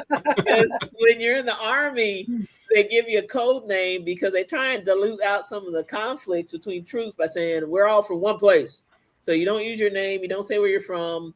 And everybody in the lowlands where this nation is, they're mostly like brown hair, brown eyes, different from pale to dark brown, almost black skin colors, that whole range. But her folk were like Switzerland, living over there. Oh, she's blonde. I can't remember what color her eyes are, but she's definitely blonde and a little bit taller because they, I guess gravity's different in the mountains or something. But anyway, so but lots of dairy. Yeah, and lots of dairy. So she looks different, but she toes the line. And then when it comes time to pick a name, everybody's picking like Bedlam, Two Fangs, or Switchblade, And she's like, okay, I need to pick something. I journeyed here, so I'll pick something like Mountain Strider, Alpine. And so she tries that because she's also tall. So she figures out. Something less edgelord. Yeah. Yeah. And of course, the drill sergeant who's checking all their papers is that you ain't crossing no mountains fishy. We're gonna name you Minnow. And that name follows her for the rest of the books. Of course. Yeah. And so she does finally, because you can see in the story, because it's about a kid growing. And so when you grow, you progress, and she progresses. And you get to follow that progression with her to where she has some ups and downs. And some of the downs are just infuriating to me, but I couldn't see a trope or vehicle to not do some of the downs. But you see how she recovers and wins. Sometimes you got to put your characters through the ringer. Yes, and I hate that. I don't like it either. Yeah, but it makes for very boring reading if they're like, "I'm Superman." Exactly. Yeah. There is no kryptonite. No, there's kryptonite. You gotta have that long dark night of the soul. Yeah. Yes. Yeah. I don't relate to perfect characters because I'm not perfect. It's crazy. Yeah, exactly. And carries through that. She is exactly in a world of whoops and when she does finally get her night skin, you think, oh hey, everything will be golden, and it's not. Then the real down kicks in, and I'm like, oh, I hate doing this to her, but gonna do it anyway. Gotta do it. You gotta torture your people. Yes, not my fun, but hey, it passed the litmus test in that Phoebe. She said yes, it can stay. Good. And I'm like, okay. Because I hate this. This is so soap opera. Telenovela. Stuff that's not done. So if you guys are still twitching out there, roll that beetle back upright. And I got another excerpt. I promise this one's shorter. Okay. Fair enough. All right, Chuck's taking notes. It's 4 pages. Okay. 6 because one stuck together. Okay. So set the stage. Carrie's really been trying to get her night skin. So she's like, she can do a whisker, she can do one ear, sometimes she can do both ears, but she's not fully on board yet. And for those of you who have been so good as to buy this book, if you're following along, it's page 187 in the hardcover. I don't know what it is on Kindle because they hide all of the page numbers. Yeah, but like line numbers and stuff. It's confusing. Yes, very. Wow, that's not helpful at all. Yeah. So she's at the stables where she works her day job while she's a conscript. She's being trained to go to war and get her night skin. And earlier in the book, she got sexually assaulted by one of her fellow conscripts because she's a fish. How's she gonna fight them all? Right. And plus the fellow cheated and drugged her. But anyway. Fully dehumanized. Yeah. Yes. And so she, she wasn't completely gonzo. She knows this wasn't right. Something, Yeah. And when dudes walking up later say, hey, you want to date again? She's like, drop dead. We don't know each other that well. I don't know what you were thinking. And, but she doesn't really report it because everything was so confusing because of the drug dregs. Right. And so, but he's very insistent. He's a guy named Fletch, and he does follow us through the books, but not in a terrible way. So, you really should leave her alone because something bad happens to you every time you come back. But anyway, that kind of way. But he insists, as young males will, they're all like 15, 16. He's like, I still want some. And she's like, no, you're not. I'm not going there anymore. And so this is that confrontation. It's him and her and 2 of his friends. So they're like, yeah, well, we going to get some. She said, no, you're not. So here we go. No, I didn't, Fletch said loudly, if he were an instructor. But I'll teach it to you, Minnow. I got rid of that maniac mood for you. And when I expect a little gratitude, you start acting like a virgin. Well, we both know that's not true anymore. He got in my face, taller as his features rippled in the night skin. So there isn't any reason for your games, and I'm tired of playing them. I will tell you what sort of thanks I want and how many times and with whom. His friends furred up and started that annoying chuckling. Now get in that stall, fishhead. I think that was what really hurt my feelings, the fishhead part. I let the shadows burgeon, and they joined with my ire to swell until my night skin destroyed a second uniform. This time the skin stayed firm. My mane hung down in heavy, flossy locks of red gold, almost to the point of dragging in the dust. I stood square on wide paws tipped with thick, curving claws that left gouges in the stone of the stable floor. In intermittent flashes, the cable of my tail snapped into view. I leaned forward, my night skin proportionately taller than my day skin, and loomed over this irritant Marston. With sharpened vision, I saw myself reflected in Fletch's rounding eyes. My fangs gleamed like metal as I pulled my lips back to give him the full show. What did you call me? While they were trying to work out if between the three of them they could take me, I swung, claws spread wide. Fletch dodged with surprising speed, but not fast enough. The blow slammed him into Tannen, who'd run the wrong way. Oh, and before I read on, folks, there's a little bit of gore. Phoebe said it was okay. You have a weak stomach. If you can't stand, I don't know, reading like, I don't know, maybe Salem's Lot or... Anyway, most of The Shining. You may want to plug your ears or turn off the mic. It's not bad. There's no livers flying, but just warning you. Oh, no livers. Okay. I full on tackled Sorrow. He fought, claw scraping at me, but they might have been rounded for all the good it did. I found my bite in his shoulder, and with his claws tangled in my mane, I looped his hock with my tail and pulled him off balance. His fall ripped my fangs free, but a quick headbutt was what downed him. Tannen was up and running the right way this time, but I lunged past him to get Fletch, shifting with Shadow to catch him before the door. He turned, but my swing arced inside his defensive claws to tear a swath from his cheek. One of his fangs popped from his socket to dangle by a flap of peaking black gums. When he darted away, I planted my paw on his backside, right under the tail, and he let out a high-pitched sort of scream. That was when Tannen came at me with a shovel, but I accepted the blow to reach past with my long arms and dig claws into his ear.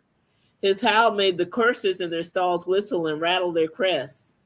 The squalling brought Captain Zill running from the office in the next building. He shouted for order, his roar booming.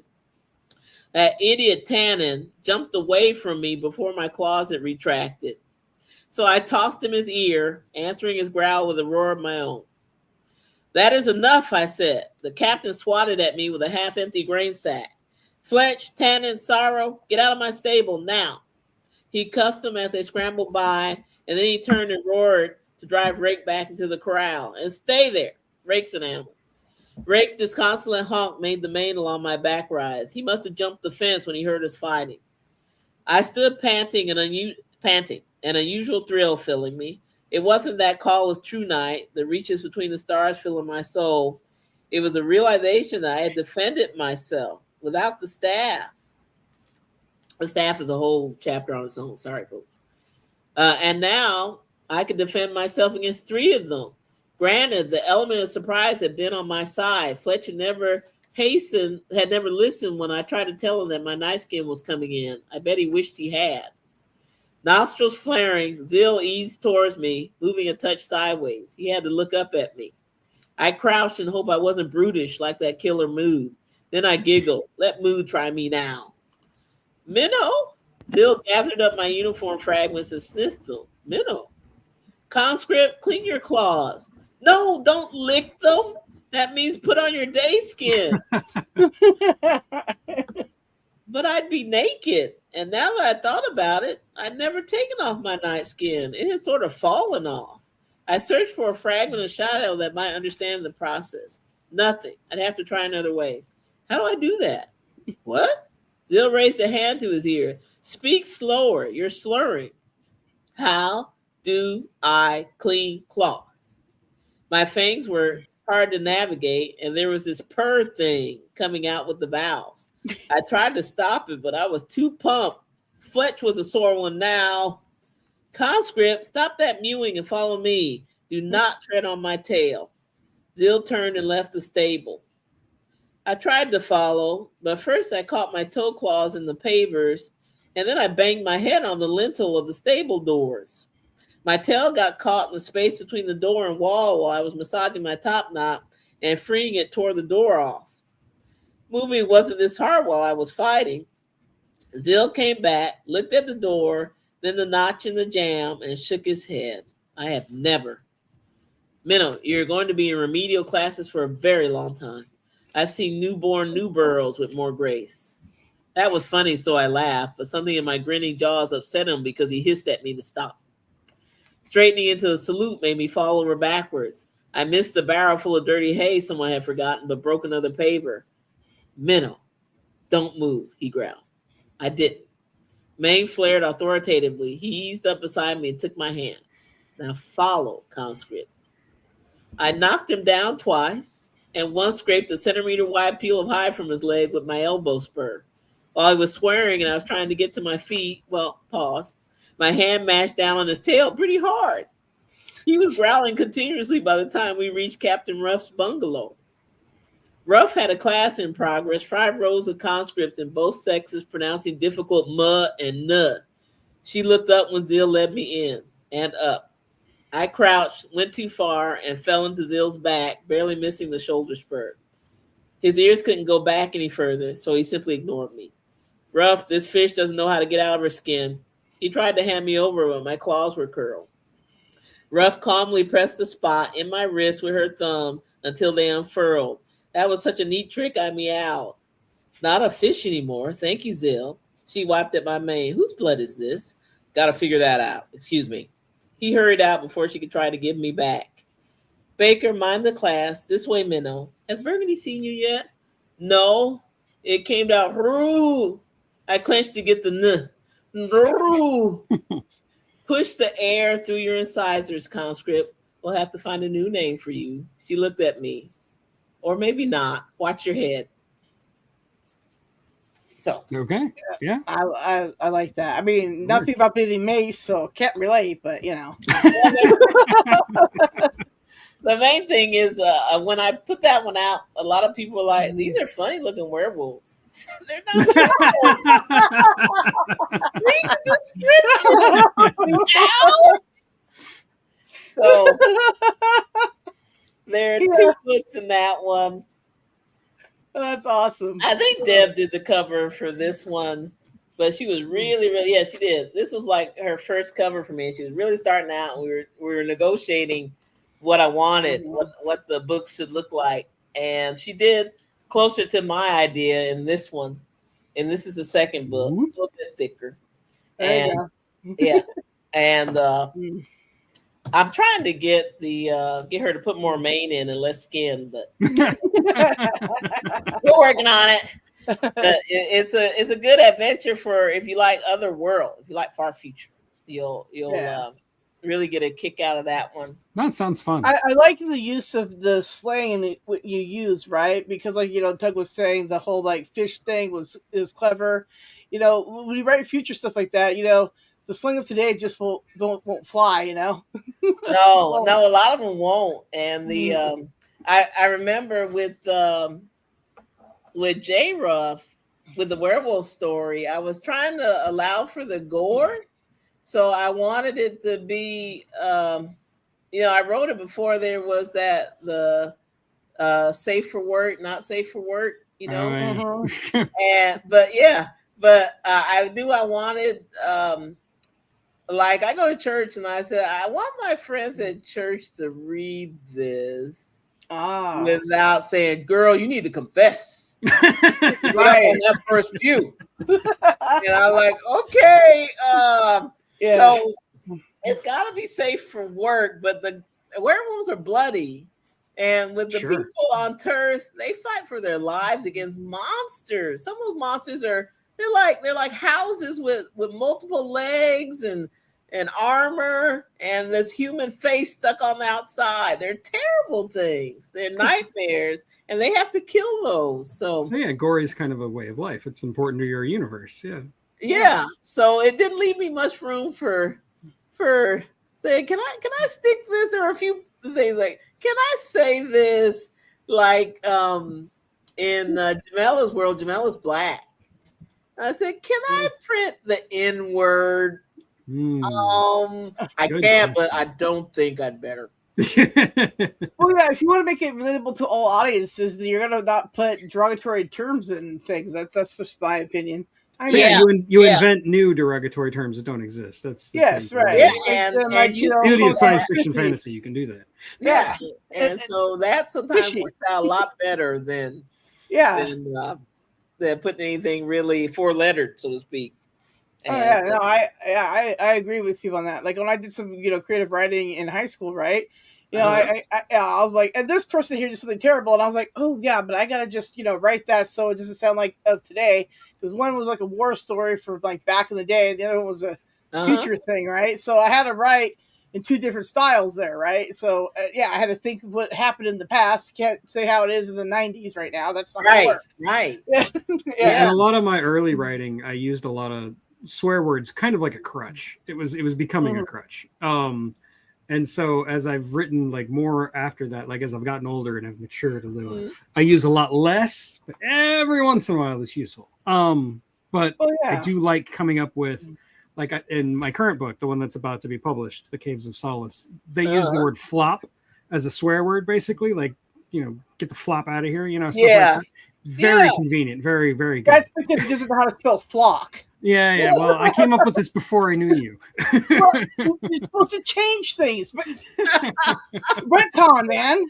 But anyway, you guys remember with Battlestar Galactica? Yeah, Frack. Yeah, that's like the best one. I said that one time when it was on, the original, and my mother lit me up. I got I just said Frack. I got to the office for that too. So I get it. But the one thing that, or two things that made me fret a little bit or really consider was, one, my mother, may she rest in peace, and I love her terribly, but that woman knew how to swear. I think only her older sister could do it better. But she was completely grammatical. And I'm just like, wow, this is another language, and very mean, but another language. And then I think I read The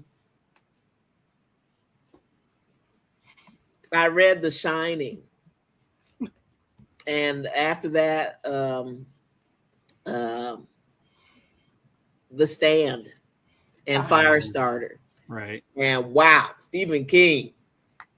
He's telling this story, and I like, this man tells me this story. And I was in elementary school, by the way, reading Firestarter and The Shining. Mm-hmm. I don't even think I was in 6th grade. I'm surprised the librarian let me check that out. But anyway, that he could have his characters swear like that, and yet the story is such a overwhelming story that you don't even notice. It's like, he did what? He wrote what? Oh, I wasn't even like, the writing is more. You don't care because the writing is so good. It's like a few of the AI songs I wrote, right? Like some of them have a couple swears here and there, and it took me a long time to get the AI to say flocking correctly and not the other word, right? Yes, because I would purposely wanted to make songs that anybody could listen to and laugh about, right? Yeah, because there's a few songs that I've used curse words in, but only just because it called for it in the song, right? Yeah, but I think it's more creative to come up with other ways to say a thing without having to say the one thing that everybody always says, right? Right. Yeah. Exactly. Yeah. And creative writing is important. Good writing is important. Really? I had no idea. I noticed that. There was in Misery, in the book Misery. I think Stephen King kind of lampshaded his own use of a lot of swear words, because in Misery she complains that the writer in that book is because he was getting a lot of negative feedback. Yeah. By then he was reading some or getting more of his comments from his readers, and there was a big bandwagon. I think some critics hated Stephen King tried to get him. Yeah. And I was like, come on, people, read the story. And so, but I like that he broached the subject, that he dealt with it. I'm like, he's a fantastic writer. I just, scares me. Something wrong with that man's brain, but yeah. I was like, I can't do this anymore. Anyway, I'm sorry I had to dip out for like 5 minutes, but I had to grab this, which just got mailed to me, the proof copy of my new book. Okay. Well, let's switch you up here, Tug. I'm going to open this. First time ever seeing the cover in real print. Just make sure that's it's got the proof copy on it, but yeah. All right, cool. It's all glossy. Now sign that to me and send it to me. No, it's a proof copy. You don't want this one. Are you gonna load it full of Post-its? Oh yeah, I probably will for sure. Yeah. Of course I do, Tug, because it's the one book that you touch the most. So yes, I want it. What do you mean? There you go. Yeah. It's not for resale. I just said give it to me. I didn't even say sell it. It's for lending and gifting. You can have a pile of free books. Take all one. Right. Okay. So, are we ready to start on Tugs now? Yeah. I wasn't gonna read from my latest. I was just gonna say, hey, latest one, but it's got too much world-specific vocab, so you guys really need to read it because it's a bit of a tome. But sorry about that. I forgot to put a glossary in. That's okay. I was thinking that if you guys would like to do a part 2, we can catch up with Tug and see how his sales are doing and what he's going to be working on next. And I would like to know that actually, and what you're doing next too, and then you can talk more about that book as well, because Hey, look, if I sell more than 10, I'll be happy, honestly. Oh, okay. Wow. All right. I'm easy, please. I'm a cheap date. Because I think I have 10 fans. So maybe I like that it's all glossy. Yes. It is beautiful. Right. It looks great. All right, Tug. So let's go on with your first book. Yeah. My first book. I got to take notes. Yeah. I said I would. I like that. I know. It's so cute. Well, here, let me put the actual thing. There you go. Yeah. All right. Now, by the time I'd gotten to publishing this book, I was fed up. And I do admit that this cover's kind of meh because I really just threw it together because I was at that point where I was like, I just want to be published. I don't care anymore. Because I had spent about 16 years trying to get Paradox published the right way. I had, sent out all the query letters, gotten all the rejections. I went to writers' conferences. I talked to agents. I had to do the stupid 3 to 5 minute pitch where you're in a line of writers and you have to go in, talk to an agent, and you've got 3 minutes to tell them everything about your book and everything about you and get them to want to represent you. And that is so demeaning. Oh, it's awful. It's really, really awful. Oh yeah. And I just kept banging my head against the wall, getting those rejection letters that are basically like, you're great. You're just not a right fit for us at this time. And I'm like, enough. I just couldn't deal with it anymore. So by the time, KDP was getting off the ground and it was Create Space back then, like I said, I just figured this is the one book I wrote that everybody who's read it has really, really liked it. So I'm going to publish this one first. But of course, because I'm a perfectionist, I had to go back and I had to revise it, which took me like a year before I actually did it. But I've always been a sci-fi nut. I grew up reading, Arthur C. Clarke, Isaac Asimov, I was going to ask about Heinlein, Ursula Le Guin, all the classic sci-fi. And so when I set out to write Paradox, I had a bunch of competing ideas. I wanted to talk about, life on Europa, the moon of Jupiter. And I wanted to talk about life on Mars. And I wanted to talk about time travel. So I just threw it all in one book. And I made it. I think it's a lot of fun. And everybody who's read it really likes it.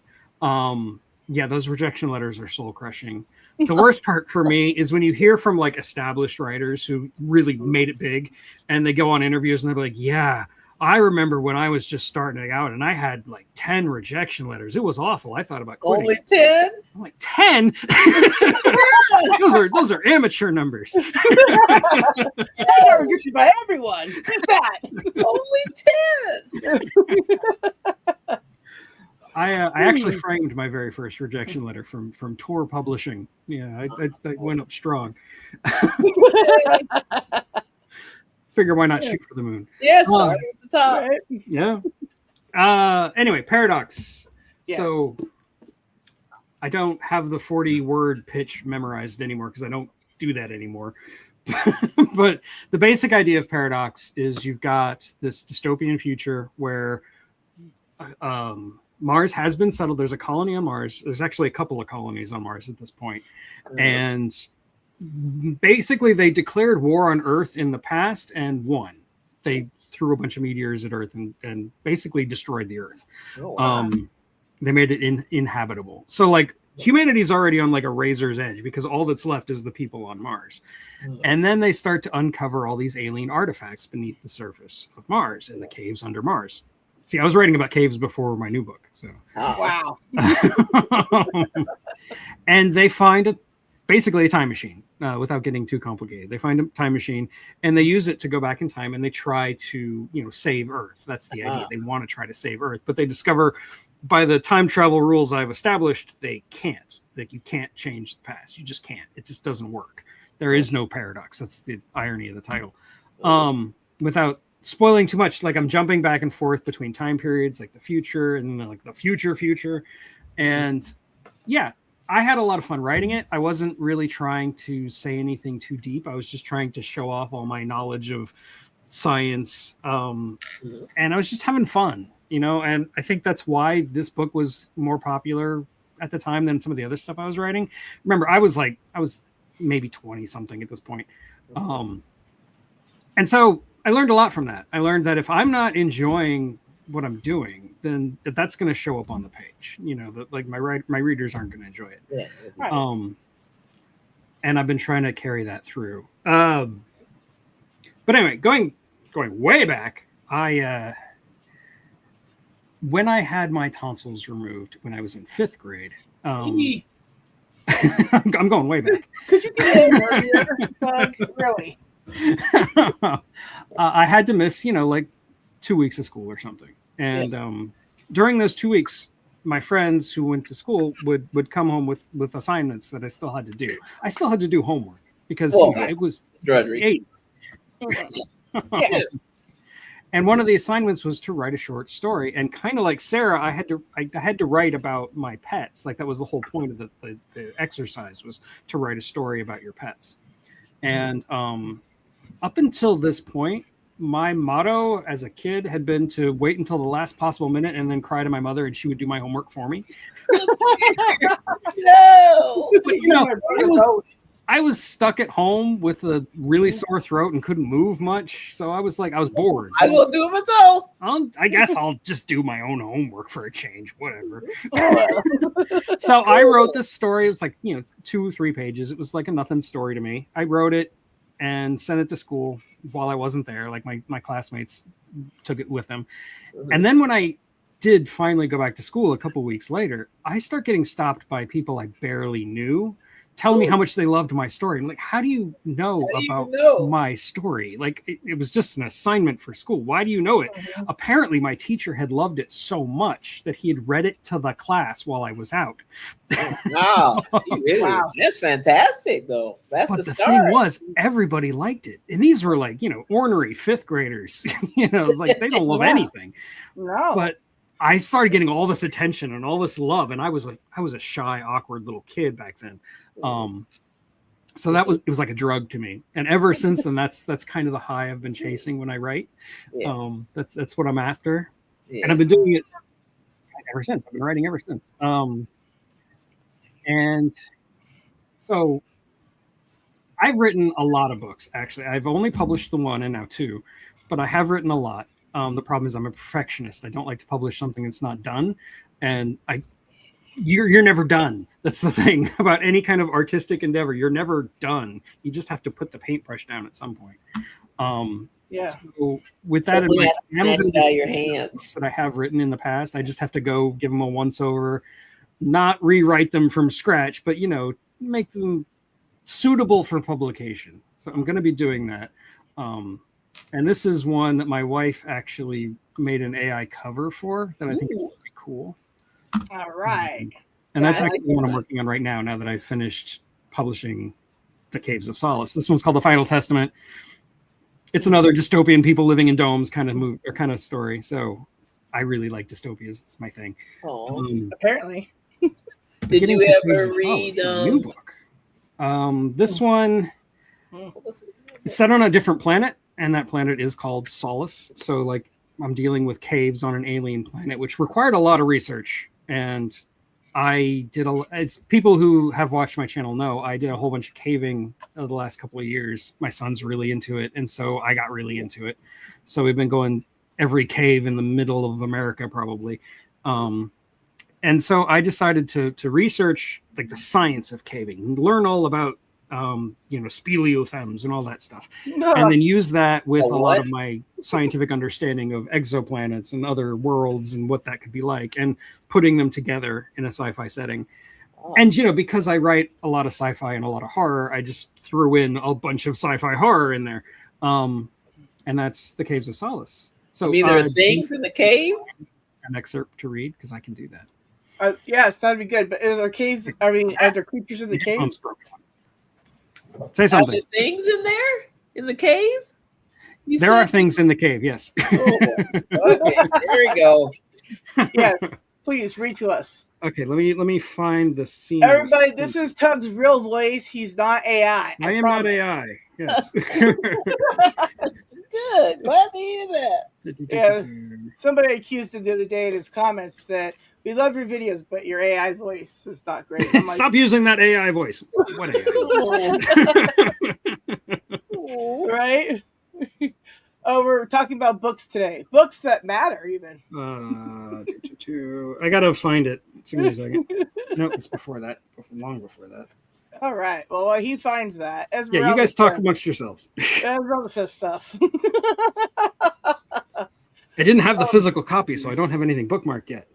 Oh, wow. Oh, man, you are like, look at you doing the last minute. Actually, I can't complain. I did that too. I had to hang up on Sarah. I said, I got to go. Well, yeah, no, I was just making sure that you could get in okay, because a lot of people have trouble using StreamYard for the first time, so. Oh, yeah. That was and awesome. Yeah, well, I really got to get the thing fixed on that other laptop. Right? Yeah, I forgot. Dropped it. The only thing that broke was that. No mic. The thing you need. Yeah, truly. Oh, I still have the old laptop just sitting here. It's like, what am I gonna do? Yeah. What am I gonna do? Yeah, my cousin one time dropped a TV on my laptop, just smashed the thing to pieces, and he was like, "No, it still works." No, it doesn't. The screen's like demolished. It didn't even turn on. It's just a flesh wound. It's done. Off the head. It's done. Yeah. Anyways, but yeah. So, Okay, here's a funny little anecdote while Tug's doing that. When I was a senior, in my special ed class, TPP, for trying to get people to get jobs after high school that are learning disabled, right? Well, anyways, in there, she had us because the whole school was doing this, write a thing and then turn it in and see who wins, right? Uh-huh. And I did not want to write this stupid topic. She says, "Write about the first car you want." And I'm like, like, no, I don't write about that. So I asked her, "Can I write about anything I want?" She's like, "Yeah." So I don't even remember what I wrote about, but I didn't even finish the stupid thing because that's what once I get started in my writing zone, don't bother me because I won't pay attention, right? Well, I'm going to keep going. Right. So then she stops me. She's like, "School's over. You can go now." And I'm like, well, can I finish this and bring it in tomorrow? She's like, "No, I'm putting them in today," because it's like she decided to do this at the last minute, right? Yeah. And I'm like, whatever. Anyway, so I gave it to her. It wasn't even complete. Not even complete, right? And then I find out after the school, because I had to go to ROTC, so I went to a whole nother high school for that, right? Because I had to have a 4.0 to do this, right? So, so I went over there, and I came back to the school here because I had to pick up my cousin and take him home, right? And so I get there, and I'm walking around campus to go find him. And, so the girl comes up to me that I've known for years. She goes, "Oh, how come you weren't there today when the newspaper came looking for you?" And I'm like, "What is the newspaper looking for? I didn't do anything." That's what I said. But you did know. Right? Anyway, she's like, "Yeah, no, didn't you hear that you were one of the winners of this contest?" And blah, blah, blah. And I was like, the paper I turned in wasn't even finished. They like the part you gave. Right, but see, nobody bothered to tell me that I won until the next day. Then I got the information. Oh yeah, that they were supposed to be at the school. I was like, anyways, and that was just like that. What a blow, right? Like, I didn't even turn it in. I still won, and I didn't win anything because nobody told me that I won anything. So I wasn't in the paper. Tug, did you find what you're looking for? Yeah, I'm ready. Oh, okay. Hot dang. Okay, so to set the scene here, we've got 4 people in what's called a maze cave, which is a cave it's mostly dry, and it's basically just a bunch of tunnels that crisscross with each other. So it's basically like a labyrinth made of cave. And we've got 4 characters. There's Lanny, who is our protagonist for this scene. She's accompanied by a woman named Zelia, who is currently dealing with having had her leg broken. So she is completely laid up. She can't really walk much. And then we've got Atini, who's the youngest person in the group, and she is asleep at this point because they just set up camp in the middle of this cave. And then there's the guy, Mott, who has been acting very strangely for reasons that I won't get into. And he's also supposed to be asleep at this point. And so Zelia and Lanny, the 2 characters, are talking to each other at this point while everybody else is asleep. Zelia chuckled softly, but as she did so, Lanny heard a noise in the distance, a small crack like 2 rocks hitting each other. She turned to look, but all she could see was a path into complete darkness. "Did you hear that?" she asked. "No, what?" said Zelia. "Give me a moment," said Lanny, standing up and pulling her glow rod from her belt. Her helmet was a couple of meters in the opposite direction, sitting next to her sleeping bag, and her regular torch was in her pack. Instead of going back for them, she walked into the dark, her glow rod dimly illuminating the path with a monochromatic green. "Don't go chasing phantoms," Zelia whispered insistently. "I'll be right back." The path seemed empty enough, and Lanny walked relatively slow, keeping her eyes attuned for any kind of movement. She thought of the ghost she'd seen earlier that day, remembered how she thought he was going to follow them. That was what she expected to see, not that she had any plan for what to do if she found him. A few more meters down the path, and there was still nothing. It narrowed a little, forcing her to turn sideways, but there were no footprints in the dirt, no scrapes on the walls. Maybe she thought the ghost was further in. She pushed onward, knowing that she risked getting out of sight of the camp. A few more meters, she thought. Then she turned back, just a few more meters. Then, rounding a corner, she kicked something. Looking down, it was a piece of jagged chert that must have fallen from the wall. Chert was a small, hard rock of cryptocrystalline quartz formed from the remains of ancient marine life. Blah, blah, blah, blah, blah. I go on to describe that. As she leaned down to pick up the little quartz stone, something landed on her shoulder. She yelped and twisted around, scraping her shoulders against the walls, certain she was about to come face to face with whatever twisted monstrosity had been tormenting her. It was Zelia. "I didn't mean to scare you," she said. "Didn't you hear me behind you? You were going too far." "For Grid's sake," Lanny said. "No, I didn't hear you. Sorry, I found what I was looking for. It was just this chert. I'm not crazy." "I never said you were," said Zelia with a devious smile, at least not recently. "We can go back," Lanny reassured her. "I'm done. We need to get some sleep." "Right, good." Zelia carefully turned around, and holding onto the wall, she hopped on one leg back to camp, Lanny following closely behind her. Once the path opened up, Lanny stepped around her, making for her sleeping bag, but stopped short when she saw Mott standing over the warm box, its dim red glow casting an evil countenance over his sunken facial features. "Sorry, Mott," Zelia said quietly, limping to her bag and collapsing on top of it. "Lanny just heard some chert falling and wanted to check it out. We're gonna sleep now." We need help," said Mott. "We've got this, brother," Lanny replied casually. "We don't need help." We are not, Mott said, seemingly struggling for words. "You help us." Lanny glanced at Zelia, who appeared as confused as she was. When she turned back to Mott, he was now looking directly at her. She couldn't be sure if it was a trick of reflection or her imagination, but the yellow in his eyes seemed to be emitting its own light. Mott, Lanny said. Wake up. You're sleepwalking or something. He is Vessel, temporary avatar, Mott said. Speak through Vessel. Help us. Mott, said Zelia, causing Mott to slowly turn his head in her direction. Pain, rage, Mott continued, his tone increasingly unnatural. Intolerable eternity. Mott, hey, said Lanny, stepping up to him and placing a hand on his shoulder. She thought the touch would wake him from his trance, but instead he twisted away from her, quickly swatting away her hand with disproportional force. We are manifest, he shouted at her. Manifest blasphemy. Comprehend us. At that, Atini jolted awake, observing the scene with bewilderment. What's wrong, she asked, and Mott, stepping away from Lanny, looked down at her. Consciousness cohered, he muttered. Cannot differentiate. Answers incoherent. Hurt, confusion, overwhelming sorrow. Mott covered his face and began weeping. He's having an episode or something, Lanny said to Atini. We've got to snap him out of it. Lanny walked up to him and again placed her hand on his shoulder, unprepared for the full force of his hands against her chest as they pushed her across the room, where she crumpled to the ground against the far wall. She felt her body racked with pain, especially around her already sore arm. Limited resources of communicative sanity, Mott moaned insistently. Language barrier insurmountable. There must be another mode. Listen, listen, listen. Help us. Oh my God, Lanny, screamed Atini. Mott, what's wrong with you? Cannot decohere, Mott shouted back, clawing at the sides of his head. Multi-state uncertain. Risk to planet called Solace. Must kill. Kill conglomerate. Atini scrambled to her feet and ran around him, rushing to Lanny's side. Lanny sat up, ignoring the pain all over her body, and watched in horror as Mott continued to spiral into insanity. Please conclude us, he whined, now directing his attention to Zelia, who was crawling backwards from a sitting position. Vessel leads the way. Torture, torment, suffering. We are mistake. End pain. Kill manifest blasphemy. Kill, kill, kill. He then lunged at Zelia, falling on her with a mix of anguish and homicidal rage. As he began pummeling her body, Lanny jumped up and rushed him, grabbing him by the shoulders and trying to rip him off of her. He swatted her away with ease, though, again sending her backwards, where she collided painfully with the warm box, which tumbled into Mott's pack, sending its contents scattering. Oh my God, shouted Atini. Kill, kill, kill, Mott ranted, grabbing Zelia's limp cranium and slamming it against the ground with every repetition.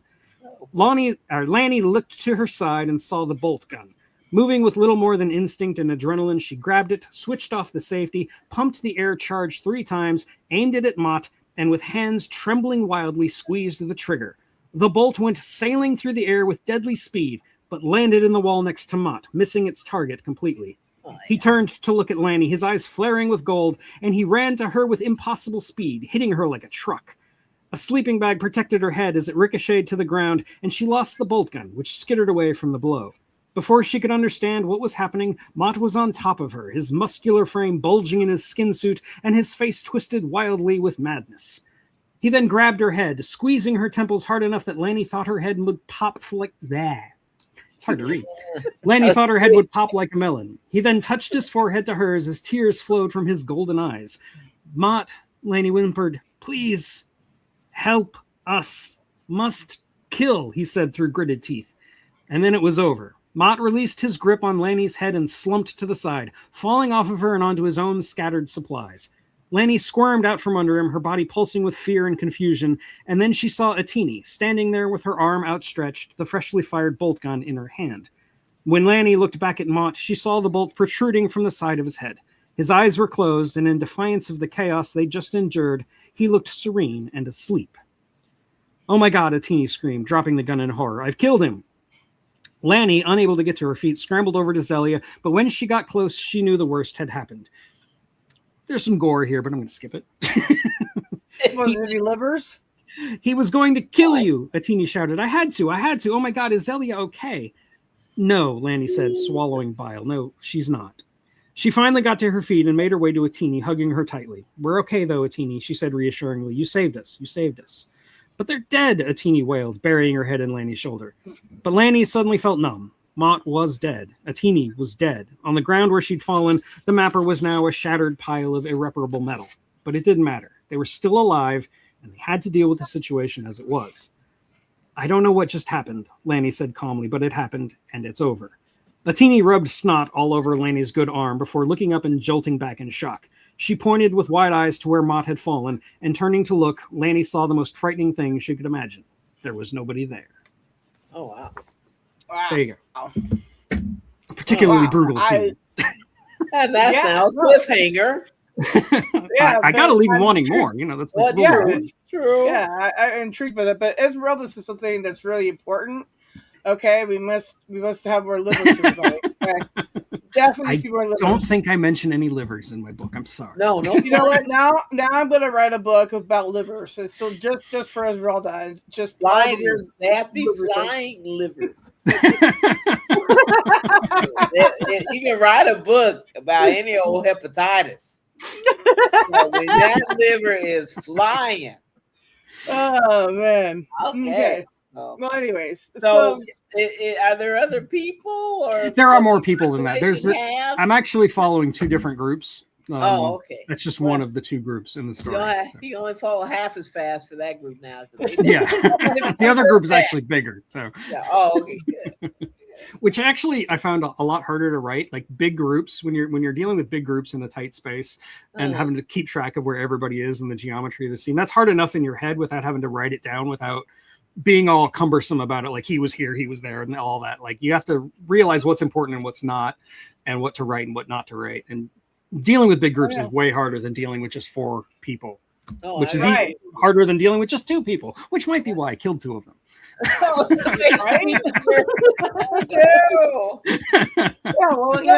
got the point across. The scene was clear. I got it. Well, good. Like, wow, I just met. Oh, they're gone. Sometimes you need tragedy to progress the storyline or to progress a character, right? And when you write it off, I always came in with the intent, no, this person's gonna die, so I got to make them as noble or scummy as possible, because depending on what you need them for to build the character in the story, right? Well, sure. So I don't like death for death's sake, right? I don't like murder for murder's sake stories, right? Like, I get that. Development is important. Writing's important.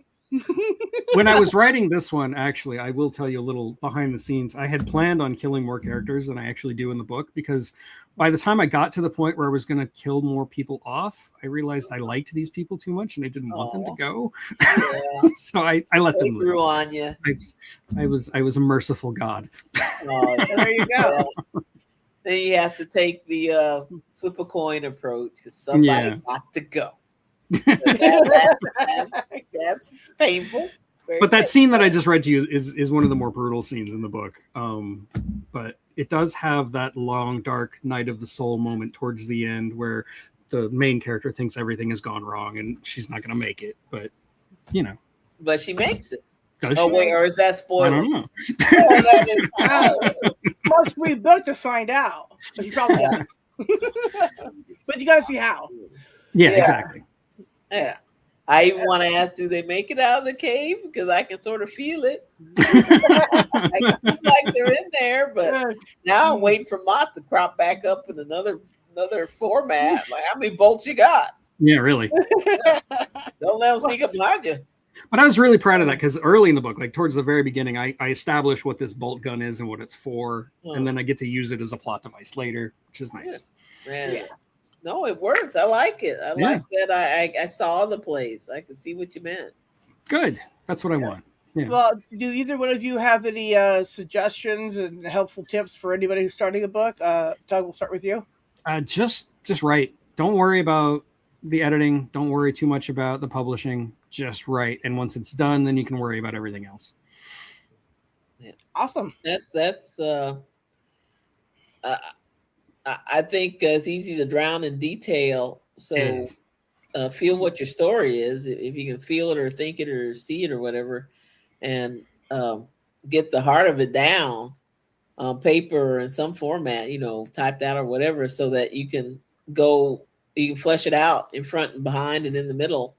That at least that's what works for me. I'm not an outline kind of. But right. Yeah. Just to get something started. Don't freeze.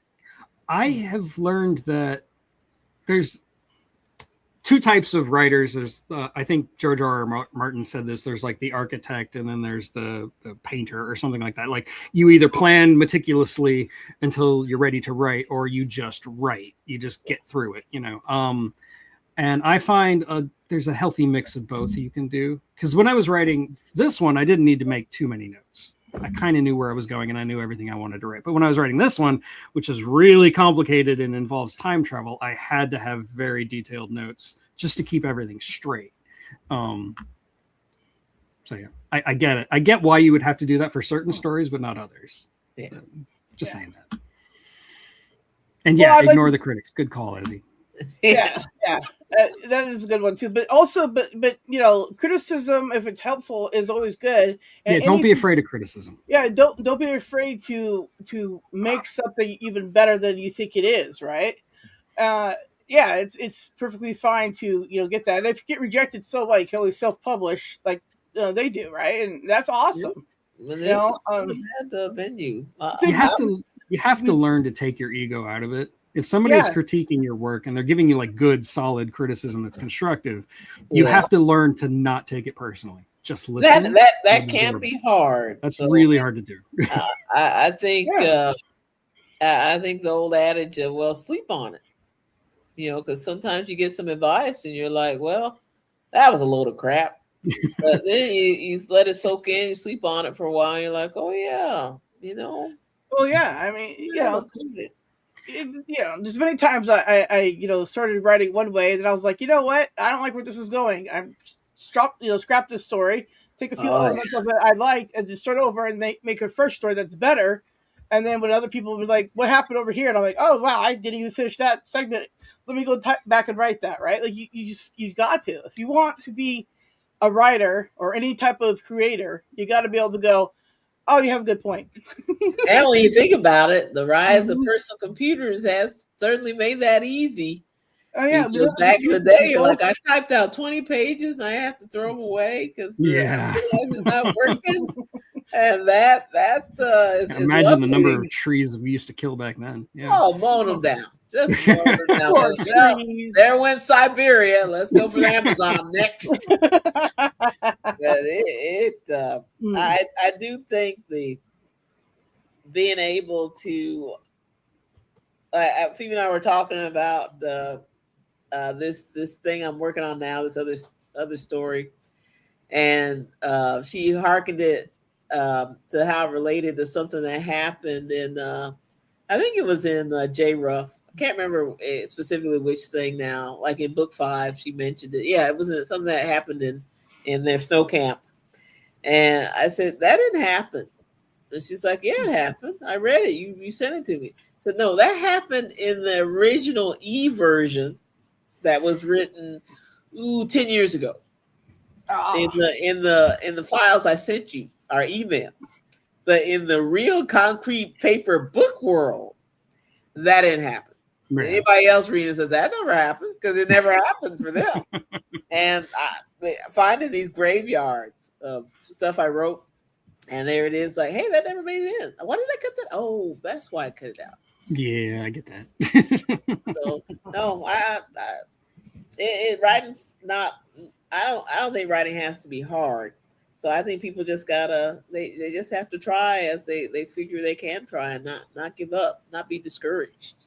Yeah, and like I was trying to say earlier, if you're not enjoying the process of writing it, then people aren't going to enjoy reading it. It's going to come across on the page. You have to find a balance. Well, sometimes it is going to feel like work, even if you're really loving what you're writing. It's still going to happen, but just don't make that like your default setting. Like you have to get this out. Yeah. I find that when I have bursts of creativity, my thoughts are faster than my hand can move, right? And that's a big problem. That was one of the problems that I faced a lot, right? And then I start getting anxious. So I'm like, I gotta keep this all in my head because my ADHD is like, oh, did you see her over there? And I'm like, no, stop, come on. Yeah, don't distract me. I'm focused. Focus. Yeah. Right? Like, we're almost there. We just got this really awesome part here, right? I too, like Tug was taking notes about, things that you had said, the ways you said it, right? There was lines out of Star Trek and other movies and stuff that I used in my writings when appropriate. And people were like, oh my gosh, that's just so deep of you. And I'm like, Star Trek. I stole that. It was a borrow. It was a loaner. Yeah. But you know, my story itself is well, my story itself is you know mine and mine alone. But just some phrases from other things that I heard that stuck with me in life worked for these stories, right? Oh yeah, and whatever you write is going to be, it's going to partially be an amalgamation of everything you've ever read before. You know, Well, it's yeah, gonna, I mean, you're going to take inspiration from things. Yeah. You can't help that. And remember, fan Don't be afraid fiction, of it. fan fiction, real. Yeah. I remember back. Stephanie Meyer made a killing on it. So. Yeah, she did. And remember back when Highlander, the series, came out. Sure, yeah. And I think I was an undergrad, so it was in the 80s. And I think one of us, Phoebe, would miss the episode because of her job. And I would see it, and so I would write a synopsis and send it to her. And because there were, you know, little things, you write the synopsis in your voice. Yeah. And somehow the synopsis started showing up on some. Again, it wasn't, you know, this was pre-Facebook and all that, and I cannot remember what the platform was, but it was that food thing, you know, that drug. Yeah. Because people were like, hey, you know, this synopsis, they really liked it. And then school got busy and I stopped watching the show.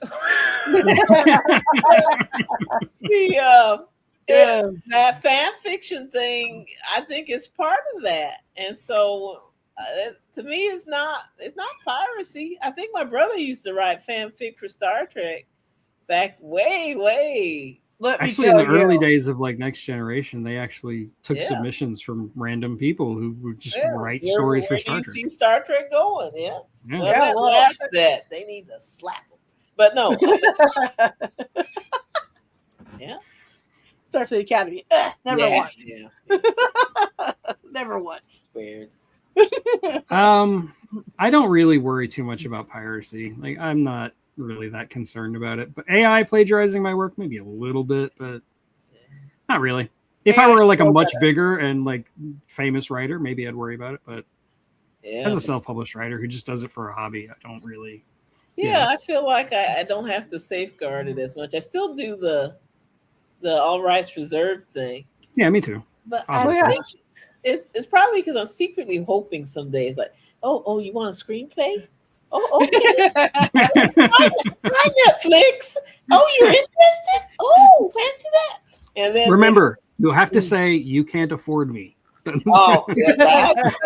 You have to say that. Yeah. Otherwise, they won't take it seriously. Oh, you'll help me retire? Okay. So, getting old. But yeah. All right, so we got one question here. So, Tug, read that, please. Yeah, I just answered that question. Oh shit! Sorry, I was paying attention. All right. Yeah, I don't worry so much about plagiarizing though. Not really. I figure because some of that AI stuff is really, for being a artificial intelligence, it's pretty brainless. Some of the stuff. Yeah, you can always tell when something's been written by AI. It's obvious. It really hurts. Oh yeah, it's yeah. You know, one time I asked AI just to make some pictures, and it decided that it was going to make quotes out of the things I said, but none of it was, legible, right? So the only word you could read out of it was like Lee and then blah, blah, blah, his last name, right? And now my friend and I dropped that quote in all these chats. It's crazy. Like, I'll show you again. It's just like AI. Why would you do this? The words were there, right? And it decided that this was what it was going to type. Let me bring it up. Okay, so there we go. Yeah. Yes, this my famous AI quote here. What does that mean? That's they're speaking patois there. I even have a AI video where Morgan Freeman is reading this. It's hilarious. It looks like you took a bunch of Scrabble letters and just threw them on the ground. Yeah. Yes. So the point was make a person sitting on a cliff with their arms like that, right? And AI is like, cool, but let me just add stupid stuff to it. It doesn't make any sense. You're like, oh man, I have limited credits. Anyways, AI. Lee Strong. Yeah, no, right. Dang Lee, blah blah blah. That Lee Strong. Yeah. Anyways, but see, now that we decided that quote will save the world. And yes, Esmeralda, you're 100% right. The human element can never be replaced. And that's a line I stole from Gattaca. Well, dude, Gattaca's a great. It's a fantastic movie, yeah. Oh yeah, that's one of It's my. not 30 years old yet, so I can't cover it on my channel just yet. Just come Oh on. my gosh, let me know when you do. I want to be there for that one. That's one of my favorites. You know, that's not bad. Yeah, I saw it. I was surprised. I was impressed. That was a great movie. I was like, oh, that's a movie. Yeah. No, I was. Anybody seen that new Spielberg? I saw it. Yeah. It had its good points, but it also had some things that kind of annoyed me. Oh, okay. I'll drink coffee. But I'm a huge Spielberg fan, so like coming from me, that's not good. Well, I'm looking forward to seeing it personally. I know Tim. I'll get a matinee. So. That's one of our qualifiers. We say, was it a matinee or full feature price? Yeah, it's a matinee. Oh, okay. I was getting worried because you know I go to Universal to walk around sometimes, and there was a lot of hype there in the park, and I'm like, oh no, they're having to really advertise it. That's never a good sign. That's always bad. Yeah. Well, all right, everybody. I want to see it. It's not terrible. Like if you like Close Encounters, there's no reason you wouldn't like this movie. Oh yeah, I'm looking forward to it. Yeah, it was a little frustrating at times, but I did like it. I thought it was a waste of good mashed potatoes. Listen, for years after I watched it, whenever I could, I would do like some mashed potato mountain, and this is know important. that. Yeah, and then people just get mad at you for that. I mean, like you're just at a table with your friends, just randomly, then you potato mountain, and you're like, look, and everyone's just like, again. I don't know. There was years when I was like, yes, again. Anyways, yeah. So anyways, we've been going now for 2 hours and 21 minutes. So I think if I don't start making dinner soon, my family's gonna break down the door. Oh yeah, and then stuff, life or whatever. Anyway, so I'd like to thank you both for coming on. We've got the group chat, so we'll stay in contact, keep each other updated on. Yeah, we should do a part 2 one of these days. Oh yeah, part 2 to part 100,000. This would be great. I'll try not to eat as long. No, it was fine. It was fine. It was great. Yeah, he took notes. I did take notes. That was one of my favorite scenes. That's good. Yeah. Oh yeah, no, it's but true. Now I got this cave in my head. I'm like, I don't know why I picked such a grisly scene, but there you go. Yeah, it was a good scene. Oh wait, Todd, before we leave, you got a few pictures of some caves. Can you show those real quick? Oh sure. Oh, I did upload a couple pictures. No, that's the one tourist trap thing that always gets me to go. And there we go. Yeah, there. Wow. Yeah, there we go. And like Columbo here. And just one more thing. Oh, the column that's a huge column. That thing is actually huge. It's really hard to get a sense of the scale, but that is so big. It looks like an elephant's foot. Like it really does look like Chernobyl right there. Yeah. Oh, is that a window? I mean, is that light at the top on that? It is. Yeah, it goes all the way up to the ground. Yeah. Oh wow, cool. More caves, and that's nobody I know. That's just some random person who got in the frame. Little bummers. This is really weird because it looks like it's not very big, but that is about 3 football fields in length. Oh wow! From one end to the other. Yeah. You see a little bit of chain. Oh, that's lovely. I love that one. Mm-hmm. These are these things called rimstone dams that are on the ground, and they're actually really cool looking. What happened to really the water? It's like the water as it goes down, it slowly leaves these sediments, and it makes these little dams. And eventually, in a caves are constantly changing. The water levels change and everything, so the water will go somewhere else, but it'll leave behind evidence that it was here, like these little dams, which are just trippy. I really like looking at them. Yeah, they're great. I'm used to the Yellowstone approach where there's painted chemicals in those things. Yeah. And by the way, don't step in there. We won't see you again. Oh boy. All right. For real though. Good night, everybody. Yeah. Good night. Thanks for joining us. Yo, thanks for asking me. It was a great experience. I am looking forward to reading your books now. So. Yeah, it's gonna be good. Also, I can't get the Steve out of my head. So. All links are in the description for the books for his and hers, and so we look forward to it. Leave comments after the show on the other thing, and if you read the books later on, go find the show again and leave more comments. Okay, and definitely leave reviews on Kindle or on Amazon. Or both. There you go. Either one. But if you want a nice solid doorstop, I'm telling you, that table is wobbling.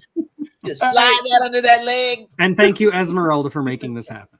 Yes, Esmeralda. Big thank you to you. Amazing. All right. Good night, everybody.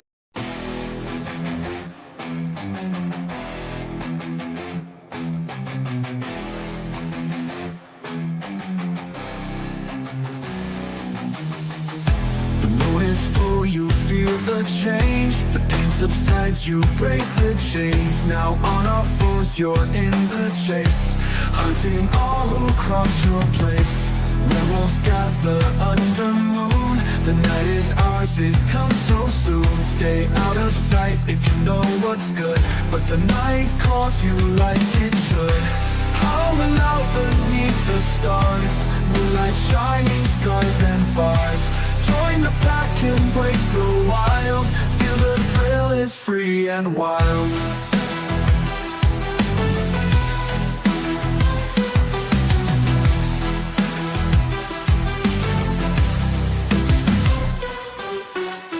Your senses sharp, claws digging deep. The night's alive, the city's asleep. Eyes are glowing, a feral sight. In the shadows ruling the night. Heartbeats racing in the dark. Every whisper leaves a mark. Under moon our spirits rise. No disguise, just wild eyes. Howling out beneath the stars. Moonlight shining, scars and bars. Join the pack, embrace the wild. Feel the thrill is free and wild.